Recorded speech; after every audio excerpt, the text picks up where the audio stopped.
नमस्कार दोस्तों, स्वागत है आपका स्टडी फॉर सिविल सर्विसेज में। वीडियो को पूरा देखिए। कोई भी आपका फीडबैक है, कोई सजेशन है, तुरंत वीडियो में कमेंट करके जरूर बताइए। अच्छा लगे तो वीडियो लाइक जरूर कर लीजिए और ऐसे वीडियो लगातार फ्री में पाने के लिए चैनल को तुरंत सब्सक्राइब कर लीजिए और बेल आइकन को जरूर टैप कर लीजिए ताकि आगे भी सारे वीडियो आपको मिलते रहे। यूट्यूब में फॉलो करते हैं तो प्लीज ये वाला फ्री टेलीग्राम चैनल जरूर ज्वाइन कर लीजिएगा। सारे नोटिफिकेशन, सारे अपडेट यहीं पे आते हैं, ध्यान रखिएगा। स्टडी फॉर सिविल सर्विसेज का कोई भी पेड ग्रुप अगर आपको ज्वाइन करना है तो सिर्फ 856480530969608978060455 यही नंबर है हमारे, सिर्फ जहां पे कॉल या व्हाट्सएप कर सकते हैं।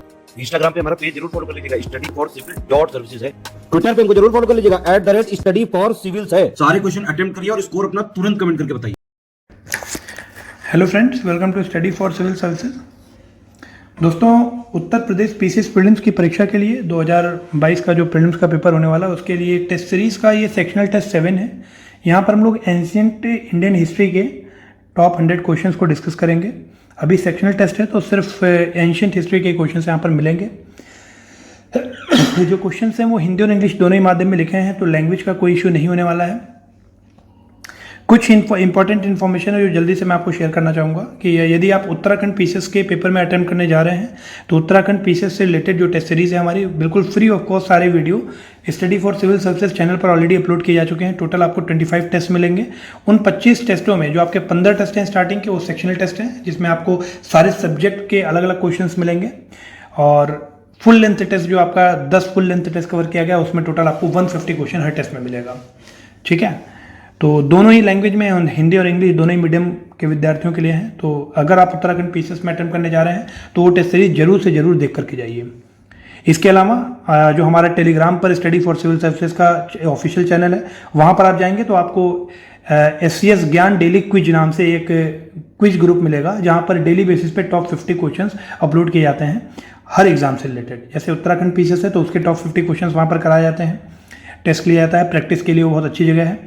आपका जो दूसरे ग्रुप्स हैं, दूसरे जो आपके पेपर हो गए लाइक यूपी पीसीएस, उसके भी टॉप 50 क्वेश्चन वहाँ पर अपलोड किए जाते हैं। तो टेलीग्राम पर भी आप लगातार जो भी प्लेटफॉर्म है स्टडी फॉर सिविल सर्विसेज के, उनको फॉलो कर सकते हैं।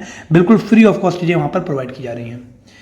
हमारे यहाँ पेड ग्रुप भी चलाया जाता है, जैसे यूके उत्तराखंड पीसीएस का जो पेड ग्रुप है वो ऑलरेडी चल रहा है। अगर आप उत्तराखंड पीसीएस के लिए फुल फ्लेज तैयारी में जुड़ना चाहते हैं तो आप हमारे पेड ग्रुप से जुड़ सकते हैं। और उत्तर प्रदेश पीसीएस के लिए आप सभी को पता है one of the best platform available here, जो कि आपका study for civil services provide कराता है पेड ग्रुप के फॉर्म में। तो वहाँ से आप जुड़ सकते हैं। प्रीवियस ईयर का अगर परफॉर्मेंस आप देखेंगे तो प्रीवियस ईयर में जितने भी एग्जाम्स हुए हैं यूपी पीसीएस से रिलेटेड, उन सब में ही बहुत ही ज़्यादा bumper selection study for civil services ने दिए हैं। ठीक है, और लगातार अपने कंटेंट्स को, अपने आप कह सकते हैं पैटर्न को लगातार अपडेट कर रहा है स्टडी फॉर सिविल सर्विसेज, जैसा कि आपका कमीशन अपने आप को अपडेट कर रहा है। ठीक है, तो बिल्कुल लेटेस्ट पैटर्न पे लेटेस्ट डाटा के साथ यदि आपको सटीक कंटेंट कहीं पर प्रोवाइड हो सकता है एक साथ, तो आपका उसके लिए study for civil services whole and soul best platform होगा। तो चलिए फ्रेंड्स स्टार्ट करते हैं। ये आपका टेस्ट 7 है और एंशिएंट इंडियन हिस्ट्री के क्वेश्चंस को यहाँ पर हम डिस्कस करेंगे उत्तर प्रदेश पीसीएस प्रीलिम्स 2022 की परीक्षा से रिलेटेड। पहला प्रश्न यहाँ पर कि कौन सा विकल्प सही नहीं है, आपको इनकरेक्ट स्टेटमेंट का यहाँ पर चयन करना है। तो पहला स्टेटमेंट लिखा हुआ है कि जो बुद्ध चरित्र है, बुद्ध चरित्र के लेखक अश्वघोष थे और अश्वघोष आंध्र क्षेत्र के सतवाहन शासक गौतमीपुत्र के समकालीन थे। तो ध्यान रखिएगा, पहले स्टेटमेंट में आधा स्टेटमेंट तो सही है हमारा कि जो बुद्ध चरित्र के लेखक थे वो अश्वघोष थे, लेकिन जो अश्वघोष थे वो किसके समकालीन थे? वो कनिष्क के समकालीन थे। ध्यान रखिएगा, वो कनिष्क के समकालीन थे। तो पहला स्टेटमेंट गलत हो गया। दूसरा है कि नागार्जुन को महायान बौद्ध धर्म के मध्यामक संप्रदाय का संस्थापक माना जाता है, जो कि बिल्कुल सही है। और नागार्जुन आपके गौतमी पुत्र के समकालीन थे। ठीक है, सतवाहन शासक गौतमी पुत्र के समकालीन थे। दोनों स्टेटमेंट यहाँ पर गलत लिखा हुआ है, तो इसलिए सी वाला ऑप्शन हमारा करेक्ट हो जाएगा, क्योंकि आपसे इनकरेक्ट ऑप्शन का ही यहाँ पर चयन करने के लिए कहा गया था। अगला क्वेश्चन है क्वेश्चन नंबर 2। सही विकल्प का आपको यहाँ पर चयन करना है करेक्ट ऑप्शन का। बुद्ध घोष 5वीं शताब्दी के महान विद्वान थे जिन्हें पाली भाषा में महारत हासिल थी, बिल्कुल सही लिखा हुआ है। बुद्ध घोष ने विशुद्धि मग्गा, शुद्धिकरण का मार्ग की रचना की थी। तो यहाँ पर आप देखेंगे जो पहला स्टेटमेंट है वो बिल्कुल करेक्ट लिखा हुआ है। दूसरे स्टेटमेंट की बात करें कि धर्माकृति 7वीं शताब्दी के एक महान कवि, संगीतकार, विद्वान और वक्ता थे, तो यही गलत हो गया यहाँ पर, क्योंकि जो धर्माकृति थे, he was not a poet, dramatist, musician और scholar, rather he was a logician, philosophical thinker and dialectician. ठीक है, तो ये एक दार्शनिक थे धर्माकृति, ये कोई पोएट या ड्रामेटिस्ट, म्यूजिशियन, स्कॉलर नहीं थे। ठीक है, तो दूसरा स्टेटमेंट गलत है, पहला हमारा सही है। तो आंसर क्या हो जाएगा? ए, केवल एक। अगला क्वेश्चन है क्वेश्चन नंबर 3। अभिधर्म कोश को आज बौद्ध धर्म का महत्वपूर्ण विश्व कोश माना जाता है। इसकी रचना किसने की थी? तो अभिधर्म कोश की रचना की थी वसुबंधु ने। ध्यान रखिएगा, वसुबंधु। ठीक है। और अगला पार्ट है क्वेश्चन का कि बौद्ध तर्क शास्त्र के संस्थापक का नाम बताना है, तो इनका नाम था दिनग्गा। ठीक है, तो बी वाला ऑप्शन हमारा बिल्कुल करेक्ट रहेगा। अगला है क्वेश्चन नंबर 4, कौन सा विकल्प सही नहीं है? इनकरेक्ट ऑप्शन का यहां पर आपको चयन करना है। जैन सिद्धांत के मूल को अनेकांतवाद, क्षयवाद, न्यायवाद और पंच महाव्रत के नियमों में व्यक्त किया गया है, तो पहला स्टेटमेंट हमारा बिल्कुल सही है। दूसरा है कि महायान का शाब्दिक अर्थ है बृहत्तर मार्ग। Literal meaning of Mahayana is the greater path, जो कि बिल्कुल करेक्ट लिखा हुआ है। एंड द टर्म महायाना और Hinayana were given by the Mahayana school of Jainism. तो दोनों स्टेटमेंट यहाँ पर करेक्ट लिखे हुए हैं, तो कोई भी गलत नहीं है। सही को आपसे इनकरेक्ट स्टेटमेंट का चयन करने के लिए बोला गया था, तो डी वाला ऑप्शन हमारा यहाँ पर करेक्ट रहेगा। अगला है क्वेश्चन नंबर 5, जैन धर्म का मुख्य शब्द से, जैन धर्म के मुख्य शब्द से संबंधित सही विकल्प के आपको चयन करने हैं। तो यहाँ पर कुछ वर्ड्स लिखे हुए हैं जो आप कह सकते हैं जैन धर्म से रिलेटेड है, और आपको बताना है कौन सा सही है। तो बसादी, जैन मठी व्यवस्था, जैन मोनेस्टिक एस्टेब्लिशमेंट को बसादी कहा जाता था, बिल्कुल करेक्ट लिखा हुआ है। अवधिजन जो थे वो उत्तम मानव बोध को प्रदर्शित करते थे। वहीं पर अगर गांधार की बात करें तो ये महावीर के प्रमुख शिष्य थे। ठीक है, तो तीसरा गलत लिखा हुआ है। और मोहनिया जो था, it was the activity which lead to delusion और इल्यूजन, मोहनिया भ्रम पैदा करने वाले कर्म को कहा जाता था। तो तीसरा और चौथा इनवर्स लिखा हुआ है, पहला दूसरा सही है। ये वाला ऑप्शन हमारा करेक्ट है, क्योंकि आपको सही विकल्प का यहाँ पर चयन करना था। अगला है क्वेश्चन नंबर 6, कौन सा विकल्प सही नहीं है? इनकरेक्ट स्टेटमेंट का आपको यहाँ पर चयन करना है। पहला लिखा हुआ है कि श्वेतांबर भिक्षुओं को मोक्ष प्राप्ति करने के मार्ग के लिए नग्नता का पालन करने को परम आधार मानने पर बल देते हैं। तो ये श्वेतांबर के बारे में नहीं लिखा हुआ, एक्चुअली दिगंबर का मानना था। जो दिगंबर थे वो कहते थे कि नग्नता का पालन करने के बिना मोक्ष की प्राप्ति नहीं की जा सकती है। ठीक है, तो पहला स्टेटमेंट गलत हो गया। दूसरा लिखा हुआ है कि दिगंबर इस बात पर जोर देते थे कि मोक्ष की प्राप्ति के लिए पूर्ण नग्नता का पालन करना आवश्यक नहीं है, तो ये एक्चुअली मानना था श्वेतांबर का। तो पहला दूसरा इनवर्स लिखा हुआ है। तीसरे की बात करें कि जो श्वेतांबर परंपरा है उसमें 21वीं तीर्थंकर मल्ली नामक एक महिला थी। ध्यान रखिएगा, जो मल्ली थी वो 19वीं तीर्थंकर थी, 21वीं नहीं थी, 19वीं तीर्थंकर थी। तो तीनों स्टेटमेंट यहाँ पर गलत लिखे हुए हैं। आपसे पूछा गया कौन सा विकल्प सही नहीं है। ध्यान रखिएगा, थोड़ा सा यहाँ क्वेश्चन में करेक्शन है। क्वेश्चन नंबर 6 में करेक्शन कीजिएगा कि यहाँ पर आपको बताना है कि कौन सा विकल्प सही है। ठीक है, नहीं आप काट दीजिए, आपको बताना है कौन सा विकल्प सही है। तीनों ही गलत हैं, तो डी वाला ऑप्शन हमारा यहाँ पर करेक्ट रहेगा, इनमें से कोई नहीं। अगला क्वेश्चन है क्वेश्चन नंबर 7, सही विकल्प का आपको यहाँ पर चयन करना है। करेक्ट ऑप्शन का 7वें में लिखा हुआ है, प्रथम जैन संगीत का आयोजन पाटलिपुत्र में 310 ईस्वी पूर्व में किया गया था, और पहली जैन परिषद के अध्यक्ष स्थलभद्र थे। ठीक है, तो पहला स्टेटमेंट यहाँ पर बिल्कुल करेक्ट लिखा हुआ है। दूसरा लिखा हुआ है कि द्वितीय जैन संगीत का आयोजन राजगृह में हुआ था 1453 या 66 के आसपास। ध्यान रखिएगा, राजगृह में नहीं हुआ था, ये वल्लाभी में हुआ था। जो सेकंड जैना काउंसिल थी उसका आयोजन वल्लाभी में हुआ था। वल्लाभी कहां पर है? तो ये आपका गुजरात में है, ध्यान रखिएगा। ठीक है, वल्लाभी आपका गुजरात में है। तो हम कह सकते हैं कि इसके जो अध्यक्ष थे वो आपके वसुमित्र नहीं थे, इसके अध्यक्ष थे देरी दिगंज। ठीक है,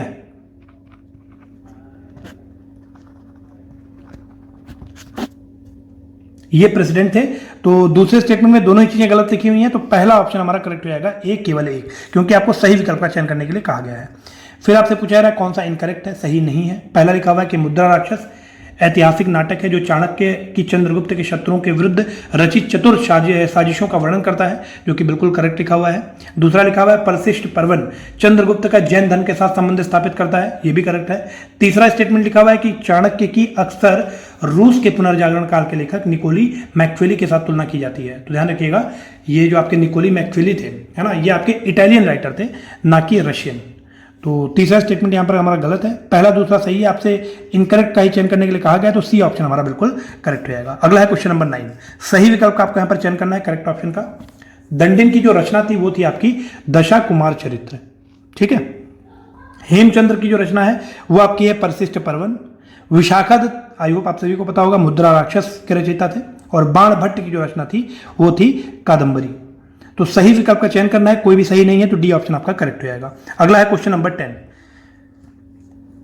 कौन सा विकल्प सही नहीं है, इनकरेक्ट ऑप्शन का चयन करना है।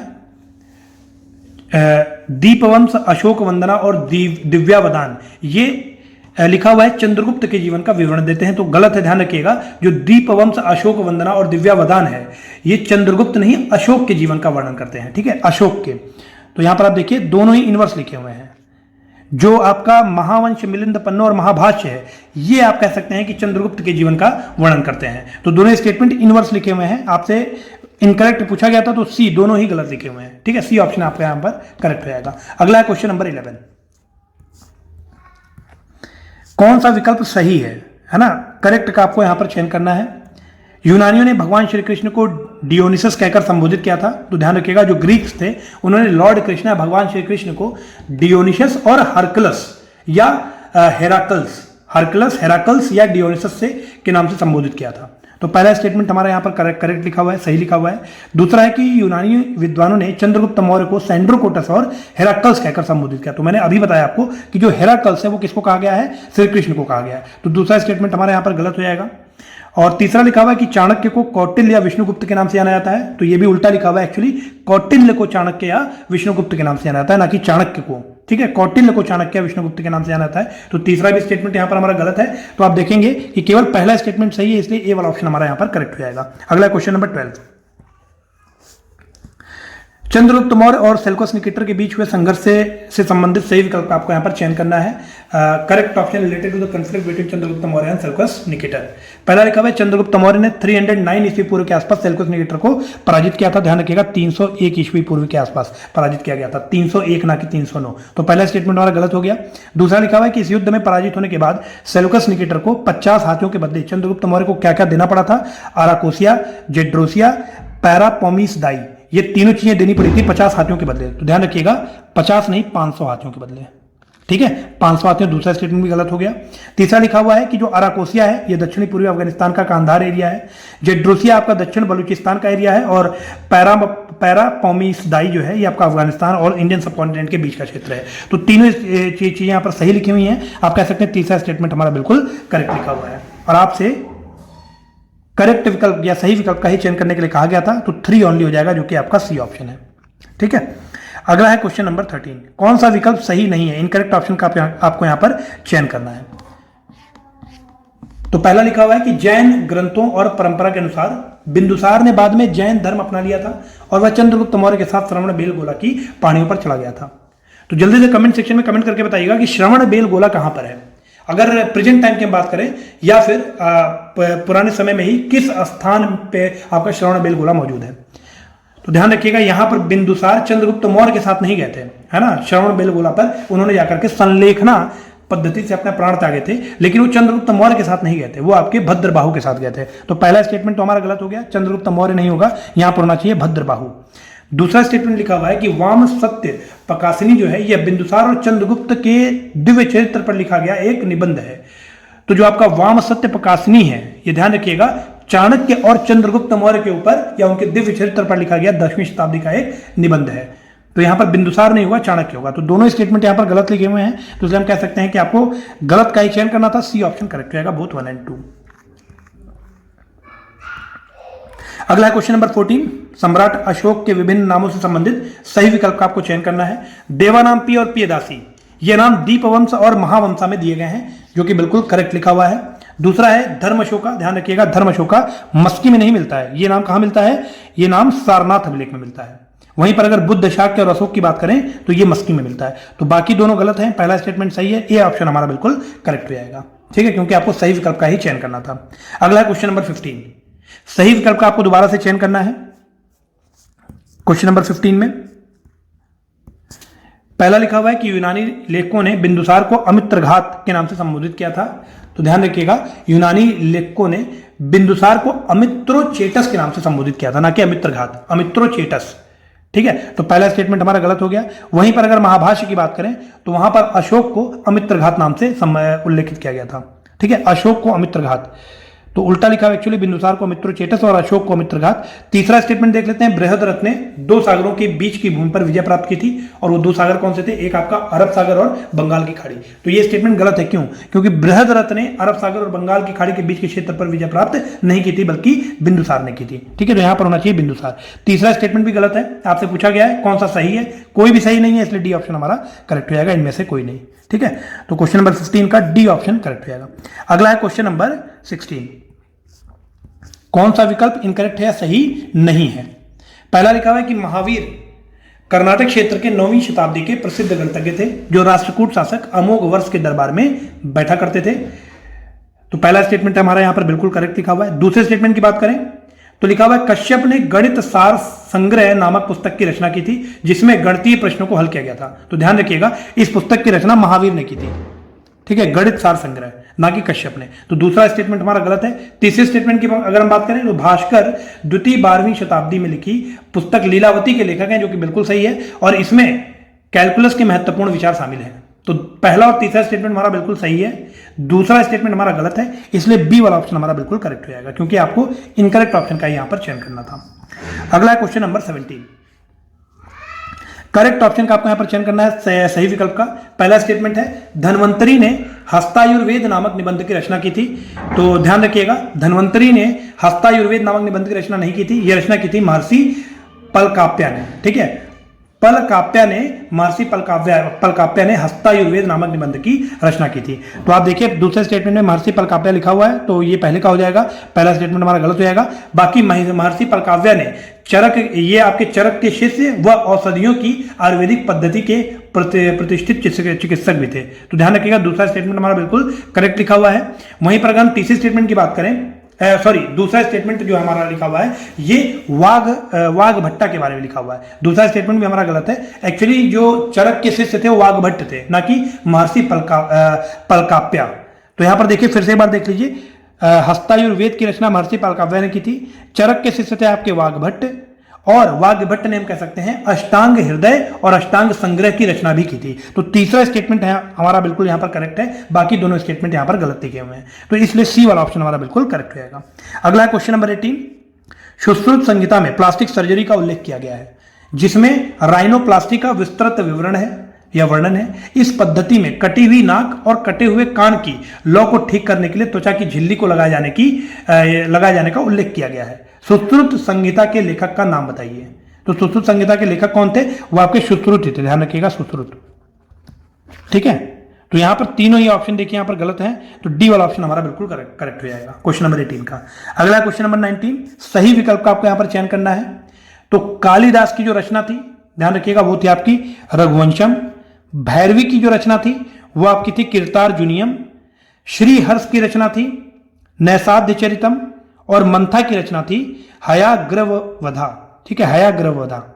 तो यहां पर सारे ऑप्शन गलत लिखे हुए हैं, तो डी वाला ऑप्शन हमारा यहां पर करेक्ट हो जाएगा क्योंकि इसमें से कोई भी विकल्प सही मिलान नहीं है। अगला क्वेश्चन नंबर 20, कौन सा विकल्प सही नहीं है? इनकरेक्ट ऑप्शन का आपको यहां पर चयन करना है। पहला लिखा हुआ है महाप्रतिहार, गुप्त काल से संबंधित कुछ वाक्य शब्द लिखे हुए हैं और आपको सही विकल्प का इनकरेक्ट ऑप्शन का चयन करना है। तो जो महाप्रतिहार था महल के पहरेदारों का वो प्रमुख होता था। तो पहला स्टेटमेंट तो बिल्कुल सही लिखा हुआ है। दंडापशिक जो था, ध्यान रखिएगा दंडापशिक डिस्ट्रिक्ट लेवल के पुलिस ऑफिसर होते थे, ना कि शुल्क एकत्र करने वाला या रेवेन्यू कलेक्टर। तो जो दंडापशिक था वो आपके डिस्ट्रिक्ट लेवल के पुलिस ऑफिसर थे। तो दूसरा हमारा गलत है, तो आप कह सकते हैं यही वाला विकल्प हमारा सही हो जाएगा क्योंकि आपको गलत विकल्प का ही चयन करना था। बाकी जो तीसरा ऑप्शन लिखा हुआ है अक्ष पटलाधिकृत, ये आपके शाही अभिलेखों के संरक्षक हुआ करते थे। तो पहला और तीसरा सही है, दूसरा गलत है, इसलिए बी ऑप्शन हमारा करेक्ट हो जाएगा। अगला है क्वेश्चन नंबर 21, सही विकल्प का आपको चयन करना है करेक्ट ऑप्शन का। महाराजा घटोत्कच गुप्त वंश का प्रथम महत्वपूर्ण शासक था जिसने गुप्त साम्राज्य की नींव रखी थी। तो बिल्कुल गलत लिखा हुआ है। जो चंद्रगुप्त वन थे आपके, चंद्रगुप्ता वन, वो कह सकते हैं ही was the first important king of Gupta dynasty. गुप्त वंश के प्रथम महत्वपूर्ण शासक थे और इन्होंने गुप्त वंश की या गुप्त साम्राज्य की नींव रखी थी, ठीक है, चंद्रगुप्त प्रथम ने। तो पहला स्टेटमेंट हमारा गलत हो गया। दूसरा लिखा हुआ है कि चंद्रगुप्त प्रथम के साम्राज्य में आधुनिक उत्तर प्रदेश के कुछ हिस्से जैसे बिहार, बंगाल, मद्रास शामिल थे, ठीक है। तो ध्यान रखिएगा, और इसी में लिखा हुआ है कि इनकी राजधानी वैशाली थी। तो जो चंद्रगुप्त प्रथम की राजधानी थी वो क्या थी? वो पाटलिपुत्रा थी, ना कि वैशाली, ठीक है। ये थी आपकी पाटलिपुत्रा। तो दूसरा स्टेटमेंट भी हमारा गलत हो गया। इसी में ध्यान रखिएगा कि चंद्रगुप्त जो मौर्य थे ये इंपॉर्टेंट किंग क्यों माने जाते थे गुप्ता एम्पायर के? क्योंकि इन्होंने एक तो नींव रखी, आप कह सकते हैं कि गुप्त साम्राज्य की बहुत ही महत्वपूर्ण शासक थे, और इन्होंने टाइटल लिया था महाराजा धीराज का। तो ये क्वेश्चन भी पूछा सकता है कि मौर्य वंश के गुप्ता डायनेस्टी के किस रूलर ने टाइटल लिया था महाराजा धीराज का? तो महाराजा धीराज का टाइटल था चंद्रगुप्त प्रथम के पास, ठीक है। उसके बाद दूसरा स्टेटमेंट गलत क्यों है? क्योंकि यहां पर राजधानी वैशाली लिखा हुआ है, जबकि होना क्या चाहिए? पाटलिपुत्रा। तीसरा स्टेटमेंट देख लेते हैं कि श्वेतांबरों ने पवित्र जीवनियों को संदर्भित करने के लिए पुराण शब्द का प्रयोग किया था। ध्यान रखिएगा, दिगंबर के बारे में बात लिखी हुई है। दिगंबरों ने, आप कह सकते हैं कि पवित्र जीवनियों को संदर्भित करने के लिए पुराण शब्द का प्रयोग किया था, ना कि श्वेतांबर ने। वहीं पर आगे का स्टेटमेंट लिखा हुआ है कि दिगंबरों ने पवित्र जीवनियों को संदर्भित करने के लिए चरित शब्द का प्रयोग किया था, तो दोनों उल्टा लिखा हुआ है, यहां पर श्वेतांबर होना चाहिए। पवित्र जो जीवनी होती थी उनको संदर्भित करने के लिए दिगंबरों ने पुराण शब्द का प्रयोग किया और श्वेतांबर ने चरित शब्द का प्रयोग किया। ठीक है, तो यहां पर देखिए कोई भी स्टेटमेंट सही नहीं लिखा हुआ है, इसलिए हम कह सकते हैं कि डी वाला ऑप्शन हमारा बिल्कुल करेक्ट होगा, नन ऑफ द अबव। अगला है क्वेश्चन नंबर 22। इनकरेक्ट ऑप्शन का आपको यहां पर चयन करना है। समुद्रगुप्त को उसकी युद्ध और विजय नीति के कारण इतिहासकार आरवी स्मिथ ने उसे भारत का नेपोलियन कहा। तो ध्यान रखिएगा, भारत का नेपोलियन समुद्रगुप्त को वीए स्मिथ ने कहा था, आरवी स्मिथ ने नहीं। आरवी स्मिथ आपके रोनाल्ड विवियन स्मिथ थे। रोनाल्ड विवियन स्मिथ भी एक हिस्टोरियन थे, उन्होंने नहीं कहा था भारत का नेपोलियन समुद्रगुप्त को भारत का नेपोलियन कहा था वीए स्मिथ ने, विंसेंट आर्थर स्मिथ ने, ये भी एक साहित्यकार थे। ठीक है, तो हम कह सकते हैं कि यहां पर आरवी नहीं होना चाहिए, यहां पर वीए होना चाहिए, तो पहला स्टेटमेंट हमारा गलत हो गया। उसके बाद जो दूसरा स्टेटमेंट लिखा हुआ है, समुद्रगुप्त के अभिलेख की रचना हरिसेन द्वारा शुद्ध संस्कृत में की गई थी, तो दूसरा स्टेटमेंट आप कह सकते हैं बिल्कुल सही लिखा हुआ है, और वो उसका केवल दरबारी कवि ही नहीं था बल्कि एक कुमारा मात्य भी था। ध्यान रखिएगा, जो हरिसेन के बारे में बात की जा रही है। ठीक है, तो दूसरा सही है, पहला हमारा गलत है, आपको इनकरेक्ट का ही चयन करना था, तो ए वाला ऑप्शन हमारा यहां पर करेक्ट हो जाएगा। अगला क्वेश्चन नंबर 23, सही विकल्प का आपको यहां पर चयन करना है। चंद्रगुप्त प्रथम के शासनकाल के दौरान गुप्त साम्राज्य का क्षेत्रीय विस्तार अपने चरम पर पहुंच गया था, और चंद्रगुप्त प्रथम को चंद्रगुप्त विक्रमादित्य के नाम से भी जाना जाता है। ध्यान रखिएगा, जो चंद्रगुप्त प्रथम थे ये आपके मौर्यन डायनेस्टी से बिलोंग करते थे, गुप्ता डायनेस्टी से बिलोंग नहीं करते थे। जो चंद्रगुप्त सेकंड थे वो आपके गुप्ता डायनेस्टी के रूलर थे। ध्यान रखिएगा, इन्हीं को चंद्रगुप्त विक्रमादित्य के नाम से जाना जाता है। ठीक है, तो पहला स्टेटमेंट हमारा गलत हो गया। दूसरा लिखा हुआ है कि चंद्रगुप्त द्वितीय ने विक्रमादित्य और सिंह विक्रम की उपाधियां धारण की थी, तो दूसरा स्टेटमेंट हमारा बिल्कुल करेक्ट लिखा हुआ है। सही विकल्प का ही आपको चयन करना था, तो बी वाला ऑप्शन हमारा यहां पर करेक्ट हो जाएगा। ठीक है, बाकी आप कह सकते हैं कि अगर चंद्रगुप्ता सेकंड या विक्रमादित्य की हम बात करें, चंद्रगुप्त विक्रमादित्य की, तो इनके टेरिटरी की जानकारी कौन से शिलालेख से मिलती है? तो हम कह सकते हैं मेहरौली का जो आयरन पिलर इंस्क्रिप्शन है दिल्ली में मौजूद है ना, वहां से ये जानकारी इनकी टेरिटरी की मिलती है, चंद्रगुप्ता सेकंड की। ध्यान रखिएगा, बहुत इंपॉर्टेंट पॉइंट है as for examination point of view. ठीक है, और अगर इस पिलर इंस्क्रिप्शन की हम बात करें, दिल्ली का जो मेहरौली पिलर इंस्क्रिप्शन है, मेहरौली जो स्तंभ अभिलेख है, वहां पर चंद्रगुप्ता सेकंड की जो टेरिटरी है उसमें नॉर्थ वेस्ट इंडिया और वेस्ट बंगाल को भी शामिल किया गया है। ध्यान रखिएगा। ठीक है, तो ये एक एडिशनल इंफॉर्मेशन थी जो यहां पर मैं देना चाहता था। अगला क्वेश्चन है क्वेश्चन नंबर 24। तो अगर क्वेश्चन नंबर 23 के आंसर की हम बात करें तो क्या हो जाएगा? 2 ओनली। ध्यान रखिएगा, बी, क्योंकि आपसे सही विकल्प का क्वेश्चन है। फ्रेंड्स, क्वेश्चन नंबर 24, चंद्रगुप्त द्वितीय का दरबार 9 प्रसिद्ध विद्वानों से सुशोभित था जिन्हें नवरत्न कहा जाता था। सही विकल्प का चयन करना है इन्हीं नवरत्नों के विषय में। तो शंकु, ध्यान रखिएगा, ये शिल्प शास्त्री थे। ठीक है, तो पहला तो गलत लिखा हुआ है। घट कपारा जो थे ये आपके वस्तुकला और मूर्तिकला के विशेषज्ञ हुआ करते थे, और काह पनाका जो थे चंद्रगुप्त मौर्य के दरबार में ये एक ज्योतिषी थे, इन्होंने ज्योतिष्या शास्त्र की रचना भी की थी। तो तीसरा स्टेटमेंट तो बिल्कुल करेक्ट है, पहला दूसरा उल्टा लिखा हुआ है, तो हम कह सकते हैं कि सही विकल्प का चयन करना था, तो 3 ओनली हो जाएगा, सी ऑप्शन। अगला है क्वेश्चन नंबर 25। सही विकल्प का चयन करना है। कुमारगुप्त प्रथम चांदी के सिक्के जारी करने वाला पहला शासक था, तो यहाँ पर ध्यान रखिएगा ये स्टेटमेंट गलत है, क्योंकि कुमारगुप्त प्रथम नहीं, एक्चुअली कुमारगुप्त द्वितीय होना चाहिए था यहाँ पर। ठीक है, चांदी के सिक्के जारी करने वाले जो प्रथम शासक थे वो कुमारगुप्त द्वितीय थे। चंद्रगुप्त द्वितीय ने नालंदा विश्वविद्यालय की स्थापना की थी, तो यहाँ पर होना चाहिए था कुमारगुप्त प्रथम। नालंदा विश्वविद्यालय की स्थापना कुमारगुप्त प्रथम के द्वारा की गई थी, और उसके बाद कुमारगुप्त प्रथम ने ही आप कह सकते हैं शक्रादित्य और महेंद्रादित्य की उपाधि धारण की थी। तो तीसरा स्टेटमेंट भी स्कंदगुप्त प्रथम के बारे में नहीं है, ये आपका कुमारगुप्त प्रथम के बारे में है। तो तीनों ही गलत लिखे हुए हैं, आपको सही विकल्प का चयन करना था, कोई भी सही नहीं है, तो डी ऑप्शन हमारा करेक्ट हो जाएगा। अगला है क्वेश्चन नंबर 26। इनकरेक्ट ऑप्शन का आपको यहाँ पर चयन करना है। स्कंदगुप्त प्रथम के शासन का उल्लेख दामोदर ताम्रपत्र अभिलेख से मिलता है, वहीं इस बात के भी प्रमाण मिलते हैं कि उसके तत्कालीन गवर्नर पर्णदत्त ने सुदर्शन झील का जीर्णोद्धार करवाया था। तो ध्यान रखिएगा, जो ये सारी इंफॉर्मेशन है ये आपकी जूनागढ़ का जो गिरनार इंस्क्रिप्शन है, ध्यान रखिएगा, जो गिरनार इंस्क्रिप्शन है, गिरनार अभिलेख है जूनागढ़ का, वहाँ से इंफॉर्मेशन प्राप्त होती हैं स्कंदगुप्त के शासनकाल की। ठीक है। वहीं पर जो दूसरा स्टेटमेंट लिखा हुआ है कि कुमारगुप्त प्रथम के शासनकाल की जानकारी 3 अभिलेखों से प्राप्त होती है, करंदंड, मंदसौर और जूनागढ़ गिरनार अभिलेख। तो आप कह सकते हैं कि जो कुमारगुप्त प्रथम का रेन है या कुमारगुप्त प्रथम का जो शासनकाल है उसकी जानकारी दामोदर कॉपर प्लेट इंस्क्रिप्शन से प्राप्त होती है। ठीक है। तो दामोदर का जो कॉपर प्लेट या ताम्रपत्र अभिलेख है वहाँ से मिलती है। तो दोनों स्टेटमेंट उल्टा लिखा हुआ है, इन्वर्स लिखा हुआ है, तो हम कह सकते हैं कि दोनों विकल्प सही नहीं है, तो सी ऑप्शन हमारा करेक्ट हो जाएगा। अगला है क्वेश्चन नंबर 27। सही विकल्प या करेक्ट ऑप्शन का आपको यहाँ पर चयन करना है। विंध्य शक्ति प्रथम एकमात्र ऐसा वकाटका शासक था जिसने सम्राट की उपाधि धारण की थी। तो ये स्टेटमेंट गलत है, क्यों? क्योंकि हम कह सकते हैं कि प्रवर सेन एक ऐसा वकाटका शासक था जिसने सम्राट की उपाधि धारण की थी। तो पहला स्टेटमेंट हमारा गलत हो गया। दूसरा स्टेटमेंट लिखा हुआ है कि जो प्रवर सेन ने उन्होंने अपने साम्राज्य का विस्तार दक्षिण की ओर कंचनका में और दक्कन के साथ लगे हुए क्षेत्रों तक कर लिया था। उसकी राजधानी विदर्भ में स्थित थी। ध्यान रखिएगा, यहाँ पर दक्षिण की ओर विदर्भा, हम कह सकते हैं कंचनका नहीं, यहाँ विदर्भा होना चाहिए था।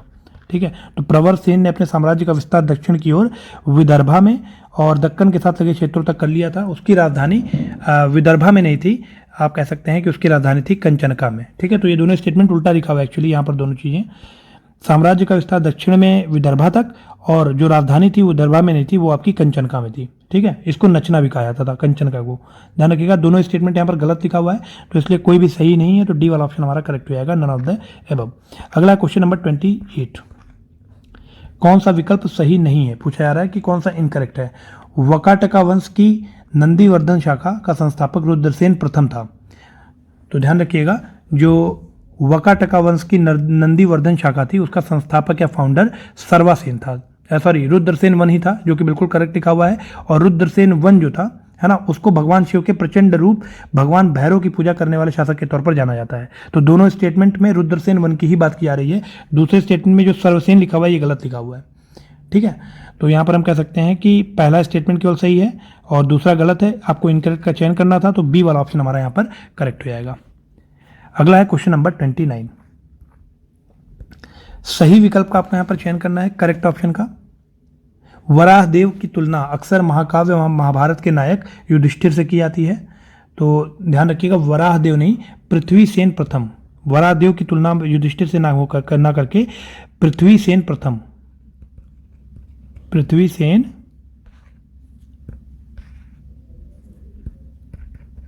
प्रथम की तुलना आप कह सकते हैं जो महाभारत के एक कैरेक्टर हैं युधिष्ठिर, उनसे की जाती है। ठीक है। उसके बाद दूसरा स्टेटमेंट यहीं पर लिखा हुआ है कि हस्ती भोज के शासनकाल के दौरान पद्मापुर एक महत्वपूर्ण प्रशासनिक केंद्र हुआ करता था। तो हस्ती भोज के शासनकाल के दौरान नहीं, यहाँ पर भी बात की जा रही है पृथ्वीसेन फर्स्ट की। पृथ्वीसेन फर्स्ट के शासनकाल के दौरान जो पद्मापुर था वो एक बहुत ही महत्वपूर्ण प्रशासनिक केंद्र हुआ करता था। तो दोनों स्टेटमेंट यहाँ पर गलत हैं, आपसे करेक्ट पूछा जा रहा है, तो डी वाला ऑप्शन हमारा करेक्ट हो जाएगा, इनमें से कोई नहीं। अगला क्वेश्चन नंबर 30। कौन सा शासक एक शिव भक्त था? उसने भगवान राम को महिमा मंडित करने के लिए एक प्राकृत काव्य सेतुबंध रावण वहा की रचना की थी, और जिसमें भगवान राम की लंका यात्रा और उसकी रावण पर विजय के बारे में उल्लेख किया गया था। ठीक है। तो ये हम बात कर रहे हैं पृथ्वीसेन सेकंड की, सॉरी प्रवरसेन सेकंड की। ठीक है, प्रवरसेन सेकंड की। ये एक शिव भक्त थे, लेकिन उन्होंने भगवान राम का महिमा मंडन करते हुए एक काव्य की रचना की थी, है ना। उसमें भगवान राम की जो लंका तक यात्रा थी उसका वर्णन था, और जो उनके द्वारा रावण वध हुआ था उसका वर्णन था। तो ये बात प्रवरसेन सेकंड के बारे में लिखी हुई है। तो आप कह सकते हैं यहाँ पर सी वाला ऑप्शन हमारा करेक्ट हो जाएगा। अगला है क्वेश्चन नंबर 31। सही विकल्प का या करेक्ट ऑप्शन का यहाँ पर आपको चयन करना है। ध्रुव देवी गुप्त के मालेगांव पट्ट की मुहर उसका वर्णन दो राजाओं की मां के रूप में करती है। The seal of Dhruvi Devagupta Malegaon plates describe her as a mother of two kings. तो ध्यान रखिएगा, यहाँ पर प्रभावती गुप्ता की बात की जा रही है। The seal of Prabhavati Gupta, ना कि ध्रुवी देवी गुप्त। है ना। ध्रुवी देवी गुप्त के मालेगांव पट्ट की बात नहीं की जा रही है, बल्कि प्रभावती गुप्त के मालेगांव पट्ट की मुहर की बात की जा रही है। वहां पर उनका वर्णन 2 राजाओं की मां के रूप में किया गया है। तो पहला स्टेटमेंट तो हमारा गलत है, क्योंकि यहाँ पर बात की जा रही है प्रभा देवी गुप्ता की, उसके प्रभावती गुप्ता की। सेकंड स्टेटमेंट लिखा हुआ है कि कुमारामात्य गुप्त वंश से संबंधित उच्च स्तर के अधिकारी हुआ करते थे, जो स्वयं का वर्णन विभिन्न उपाधियों के साथ करते थे, जैसे कि संधि विग्रहिका और महादंड नायक। तो दूसरा स्टेटमेंट हमारा बिल्कुल करेक्ट है, तो यहाँ पर बी वाला ऑप्शन हमारा करेक्ट हो जाएगा। अगला क्वेश्चन नंबर 32, भास्य ने निम्न में से कौन सा नाटक नहीं लिखा है? रावण वध के लेखक का नाम बताइए। 2 क्वेश्चन है एक्चुअली इसमें। तो जो भास्य हैं उन्होंने, आप कह सकते हैं, काव्य दर्शन नहीं लिखा है। काव्य दर्शन किसने लिखा है? तो ये दंडिन के द्वारा लिखा गया है, ठीक है। काव्य दर्शन दंडिन के द्वारा लिखा गया है, ना कि भास्य के द्वारा।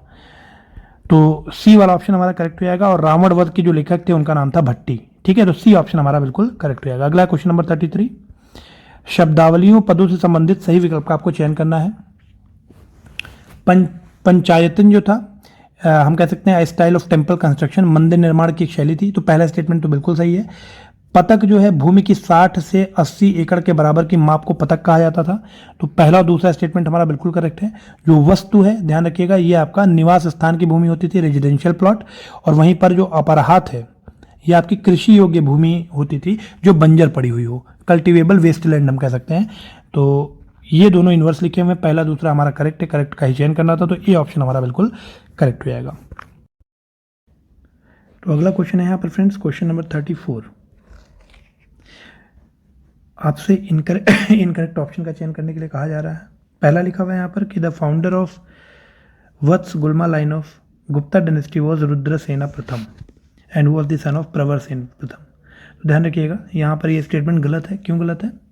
क्योंकि जो वत्स गुल्मा लाइन है, वो आप कह सकते हैं founder of Vatsa Gulma line of Vakataka dynasty, यहाँ पर गुप्ता नहीं होगा, यहाँ पर वकाटका वंश की बात की जा रही है। वकाटका डायनेस्टी वॉज रुद्रसेन प्रथम, यहाँ पर गलत लिखा हुआ है, यहाँ पर होना चाहिए था सर्वासेन, ठीक है, Sarvasena. And who was nothing but the son of Pravarasena प्रथम, तब जाकर के पहला स्टेटमेंट आपका सही होगा। मतलब वकाटका वंश की वत्सगुल्मा शाखा का संस्थापक सर्वासेन, प्रवरसेन प्रथम का पुत्र सर्वासेन था। तो जाके आपका पहला स्टेटमेंट सही होगा। अभी ये स्टेटमेंट गलत है। दूसरा स्टेटमेंट लिखा हुआ कि हरिसेन ने धर्म महाराज की उपाधि ग्रहण की थी, तो ये भी उपाधि सर्वासेन ने ही ग्रहण की थी। तो दोनों स्टेटमेंट गलत हो गए। तो आंसर क्या हो जाएगा? सी, 1 और 2 दोनों, क्योंकि आपको गलत विकल्प का ही यहाँ पर चयन करना था। अगला क्वेश्चन नंबर 35, संगम युग में प्रचलित शब्दावलियों से संबंधित सही विकल्प का आपको यहाँ पर चयन करना है। पहला लिखा हुआ है कनातिकन। कनातिकन आप कह सकते हैं लेखकों के प्रधान को कहा जाता था। वहीं पर अगर कोलुवनिकन की हम बात करें तो ये आप कह सकते हैं फल के व्यापारियों को कहा जाता था। पट्टिनम जो है, पट्टिनम आप कह सकते हैं यहाँ पर गांव के बुजुर्गों की सभा को नहीं कहा जाता था, या फिर गांव के बुजुर्गों की सभा को पट्टिनम ना कह के उर कहते थे, उर। वहीं पर अगर कुम्हारों के वंश की बात करें तो ये आपका कुंभकराकुला होता था, कुंभकराकुला। तो कुम्हाराकुल किसे कहते थे? ये आप कह सकते थे फैमिली ऑफ मेटल स्मिथ्स।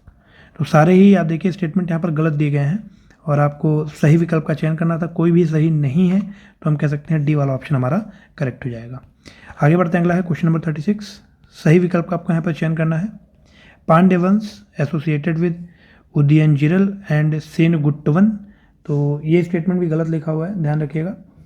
जो आपका उदयनजिरल और सेनगुट्टवन है, ये आपका एसोसिएटेड है चेरा डायनेस्टी से, ठीक है। तो आप कह सकते हैं चेरा वंश में हो जाएगा आपका उदयनजिरल और सेनगुट्टवन।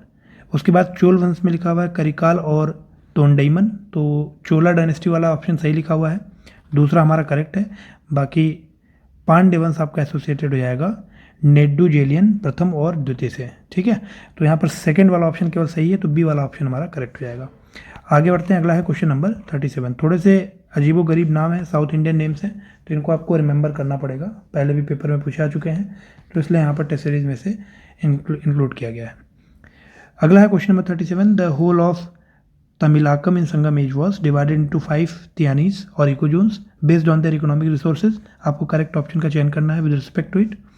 पहला लिखा हुआ है कुरिनजी। कुरिनजी आपका हिली रीजन होता था, जो कि बिल्कुल सही है। मतलब हिली रीजन्स जो थे उन्हें कुरिनजी कहा जाता था। वहीं पर जो एरिड जोन है उन्हें पलाई कहते थे। पेस्टोरल ट्रैक्ट्स को मुल्लाई कहा जाता था, और जो सी कोस्ट है वो आपका नेतल था, और वेटलैंड जो था वो आपका मरुदम था। तो चौथा और पांचवा आप देखिए इन्वर्सली रिटर्न है, बाकी पहला दूसरा तीसरा एकदम करेक्ट लिखा हुआ है। तो ए ऑप्शन हमारा यहाँ पर करेक्ट हो जाएगा। ठीक है, तो 37 का ए हो जाएगा। अगला क्वेश्चन नंबर 38, कौन सा विकल्प सही नहीं है? इनकरेक्ट ऑप्शन का आपको यहाँ पर चयन करना है। The Pandya state covers modern Tirunelveli, Madurai, Ramanagar district of the south Travancore and the capital of the state of Pandya was Madurai. तो इसमें गलत क्या है? इसमें कुछ भी गलत नहीं है, पहला स्टेटमेंट बिल्कुल सही लिखा हुआ है। दूसरा आपको दिया गया है Chola state covers modern Tanjore and Trichinopoly district of Karnataka. Trichinopoly जिला आपका कर्नाटक में नहीं है, ये आपका तमिलनाडु में है, तो दूसरा स्टेटमेंट हमारा गलत हो गया। बाकी आगे लिखा हुआ है the capital of the state of Chola kingdom was Karuvur. Karuvur आपका आप कह सकते हैं चेरा का कैपिटल था, चेरा स्टेट का राजधानी था करवूर, तो ये भी गलत लिखा हुआ है चोला के बारे में। चोला की जो कैपिटल थी वो थी उरैयूर, उरैयूर। ठीक है, चोला के बारे में ध्यान रखिएगा, जो मोस्ट इंपॉर्टेंट पोर्ट था उनका वो था पूहर, और कैपिटल थी उरैयूर चोला किंगडम की। ठीक है, तो यहां पर आप देखिए आपका दूसरा स्टेटमेंट गलत है पूरी तरह से। चेरा स्टेट के बारे में दिया गया है covers mostly Kerala coast and the capital of the state of Chera was Vanji, या फिर आप कह सकते हैं कारूर। ठीक है, वांजी या कारगुर। तो पहला तीसरा सही है, दूसरा स्टेटमेंट हमारा गलत दिया हुआ है, आपको गलत स्टेटमेंट का चयन करना था, तो बी वाला ऑप्शन हमारा यहाँ पर करेक्ट हो जाएगा। अगला क्वेश्चन नंबर 39, करेक्ट ऑप्शन का आपको यहाँ पर चयन करना है। एक तरफ है संगम लिटरेचर, दूसरी तरफ place of organization and their chairman.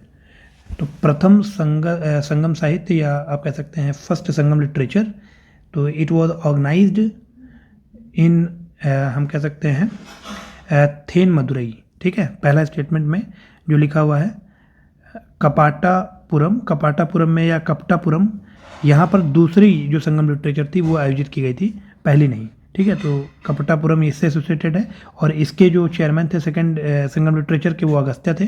वहीं पर अगर पहले संगम लिटरेचर की बात करें तो थेन मदुरई में आयोजित हुई थी, और इसके जो अध्यक्ष थे, प्रेसिडेंट थे, वो थे आपके अगस्ता तोल्कापिया। ठीक है, तोल्कापियार। उसके बाद जो तीसरा लिखा हुआ है third Sangam literature, it was organised in Madurai and presided by Nakkirar. ठीक है, तो तीसरा वाला बिल्कुल करेक्ट लिखा हुआ है, सी वाला ऑप्शन हमारा करेक्ट हो जाएगा। क्यों? क्योंकि आपको करेक्ट स्टेटमेंट का यहाँ पर चयन करना था। अगला क्वेश्चन नंबर 40, सही विकल्प का आपको चयन करना है। एक तरफ आपके राज्य दिए गए हैं, दूसरी तरफ राज्य चिन्ह और मेजर पोर्ट्स के नाम लिखे हुए हैं। तो अभी आपको मैंने थोड़ी देर पहले बताया था कि चोल राज्य है, चोला किंगडम, उसका मेजर पोर्ट क्या था? पूहर था। ठीक है, तो दूसरा स्टेटमेंट तो हमारा बिल्कुल सही है, क्योंकि चोला किंगडम का जो स्टेट एम्बलम था या स्टेट सिंबल था वो आपका टाइगर ही था। ठीक है, और वहीं पर अगर पांड्या किंगडम की बात करें तो इनका स्टेट सिंबल था फिश, और मेजर पोर्ट का नाम है कोरकई। तो पहला दूसरा एकदम सही है। तीसरे की बात करें चेरा किंगडम, इसका स्टेट आप कह सकते हैं सिंबल था बो, मतलब धनुष, और मेजर पोर्ट्स की बात करें तो टोंडी और मूचिरी, ये दोनों मेजर पोर्ट्स थे। तो तीसरा वाला भी सही है, सारे स्टेटमेंट सही हैं। आपसे पूछा गया कि कौन सा करेक्ट है, तो यहाँ पर हम कह सकते हैं उपर्युक्त सभी, डी ऑप्शन आपका बिल्कुल करेक्ट हो जाएगा। यहाँ इंग्लिश में थोड़ा मिसप्रिंट है, ऑल ऑफ द अबव होना चाहिए, ऑल ऑफ द अबव। ठीक है, देखिए हिंदी में बिल्कुल सही लिखा हुआ उपर्युक्त सभी। आगे बढ़ते हैं, अगला क्वेश्चन है question number 41, some of the diplomatic post have been mentioned in Arthashastra, choose the correct option related to it. सही विकल्प का आपको चयन करना है। यहाँ पर कुछ राजदूतों के प्रकार के नाम लिखे हुए हैं और उनके बारे में आपको सही विकल्प का चयन करना है। तो यहाँ 3 दूतों के नाम लिखे हुए हैं, 3 तरह के दूतों के नाम लिखे हुए हैं, एम्बेसडर्स के नाम लिखे हुए हैं, और उनके बारे में अगर कुछ विशेष बात है तो दूसरी तरफ लिखा हुआ है। आपको बताना है कि कौन सा करेक्टली मैच है। ठीक है, तो पहला है निसरी हार्थदूत, निसरी हर्थातदूत। निसरी हर्थातदूत जो था ये आप कह सकते हैं कि फुल फ्लेज एम्बेसडर होता था।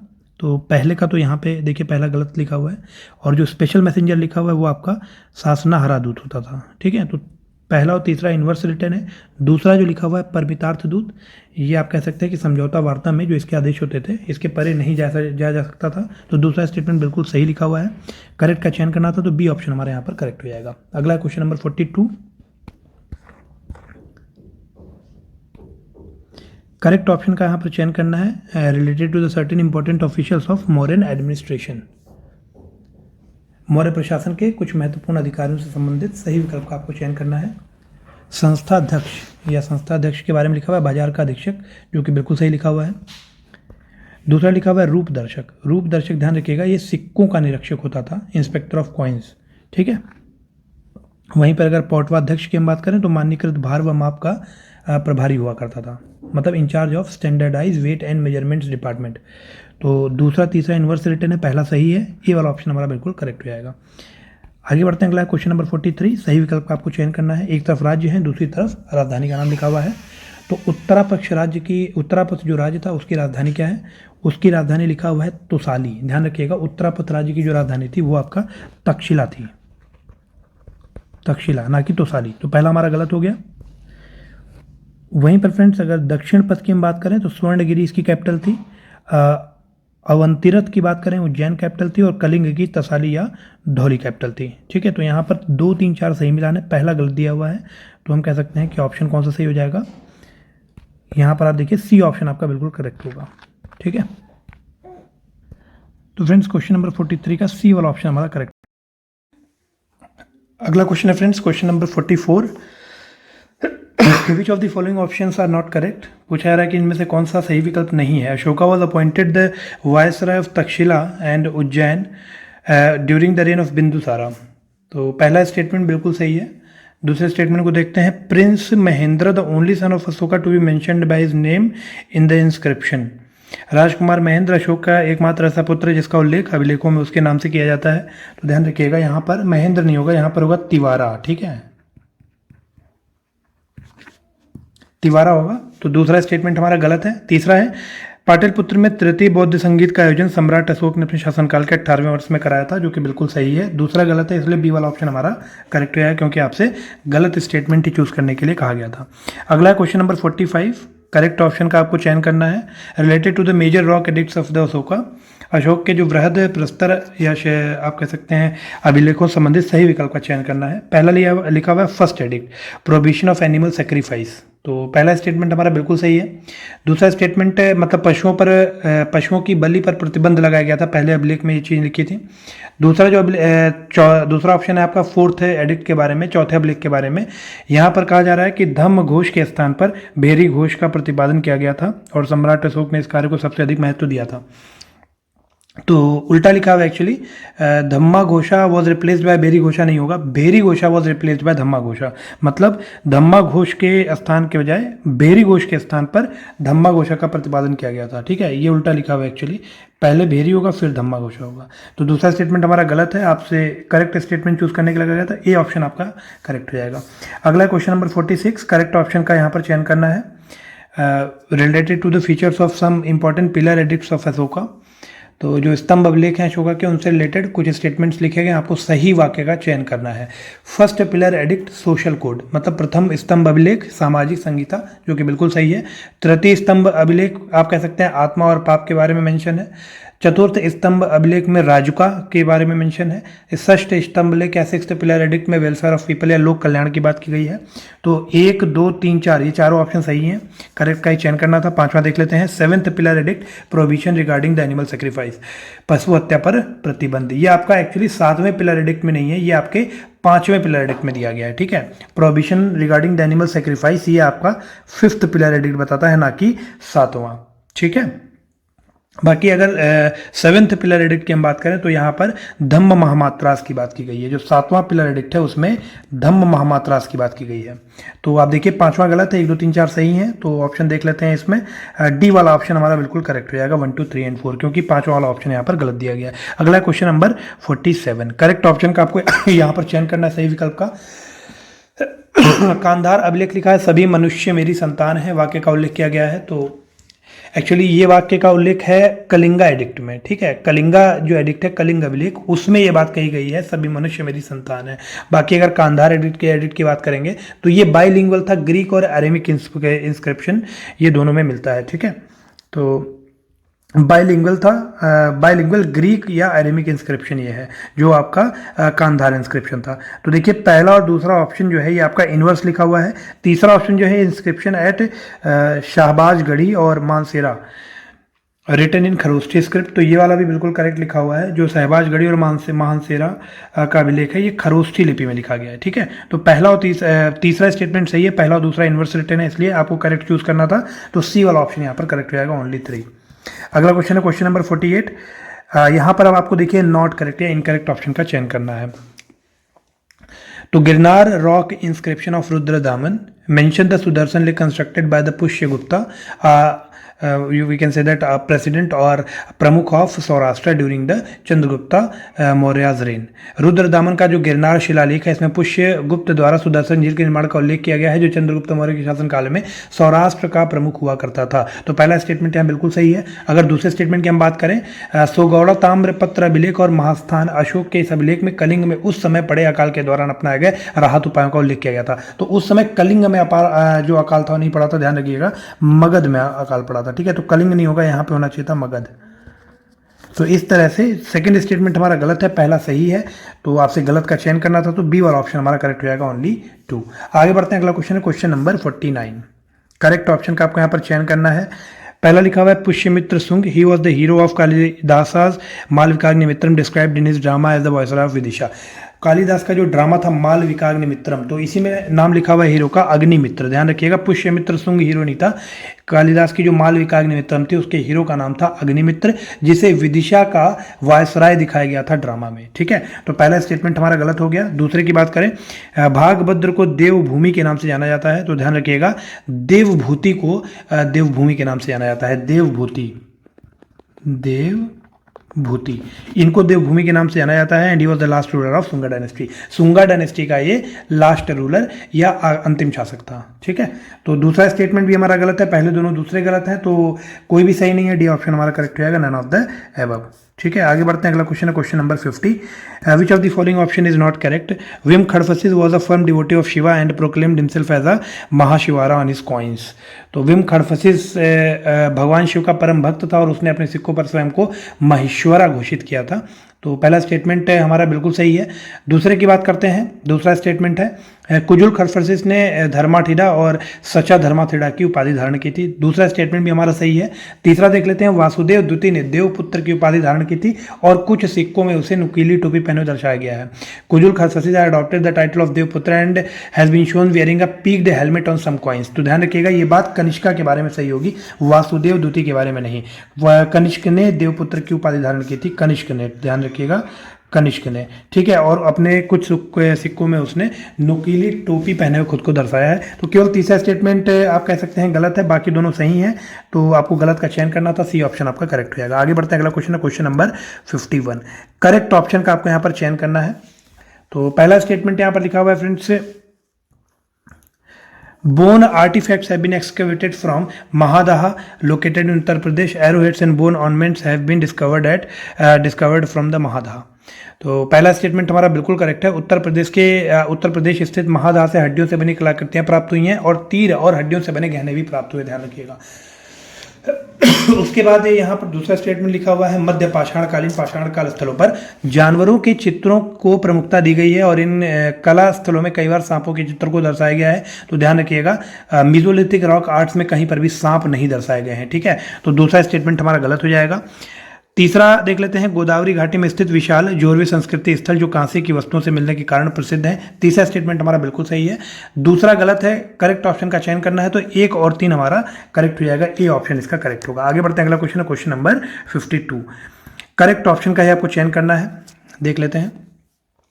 मध्य पाषाणकालीन औजार क्वार्ट्जिट नामक कठोर पत्थर से बने थे, इसलिए भारत में पूरा पाषाणकालीन मानव को क्वार्ट्जिट मानव भी कहा जाता है। The stone tools are made up of hard rocks called quartzite and palaeolithic mens are therefore also known as quartzite men in India. तो ध्यान रखिएगा मीजोलिथिक यहाँ पर लिखा हुआ है, यहाँ पर होना चाहिए था पेलियोलिथिक, ठीक है। यहाँ पर देखिए लिखा हुआ है mesolithic mens are therefore also called quartzite men, तो यहाँ पर पेलियोलिथिक होना चाहिए था। जो पूरा पाषाण काल था उसके मानव को क्वार्ट्जाइट मेन के नाम से जाना जाता था। तो पहला स्टेटमेंट हमारा गलत हो गया।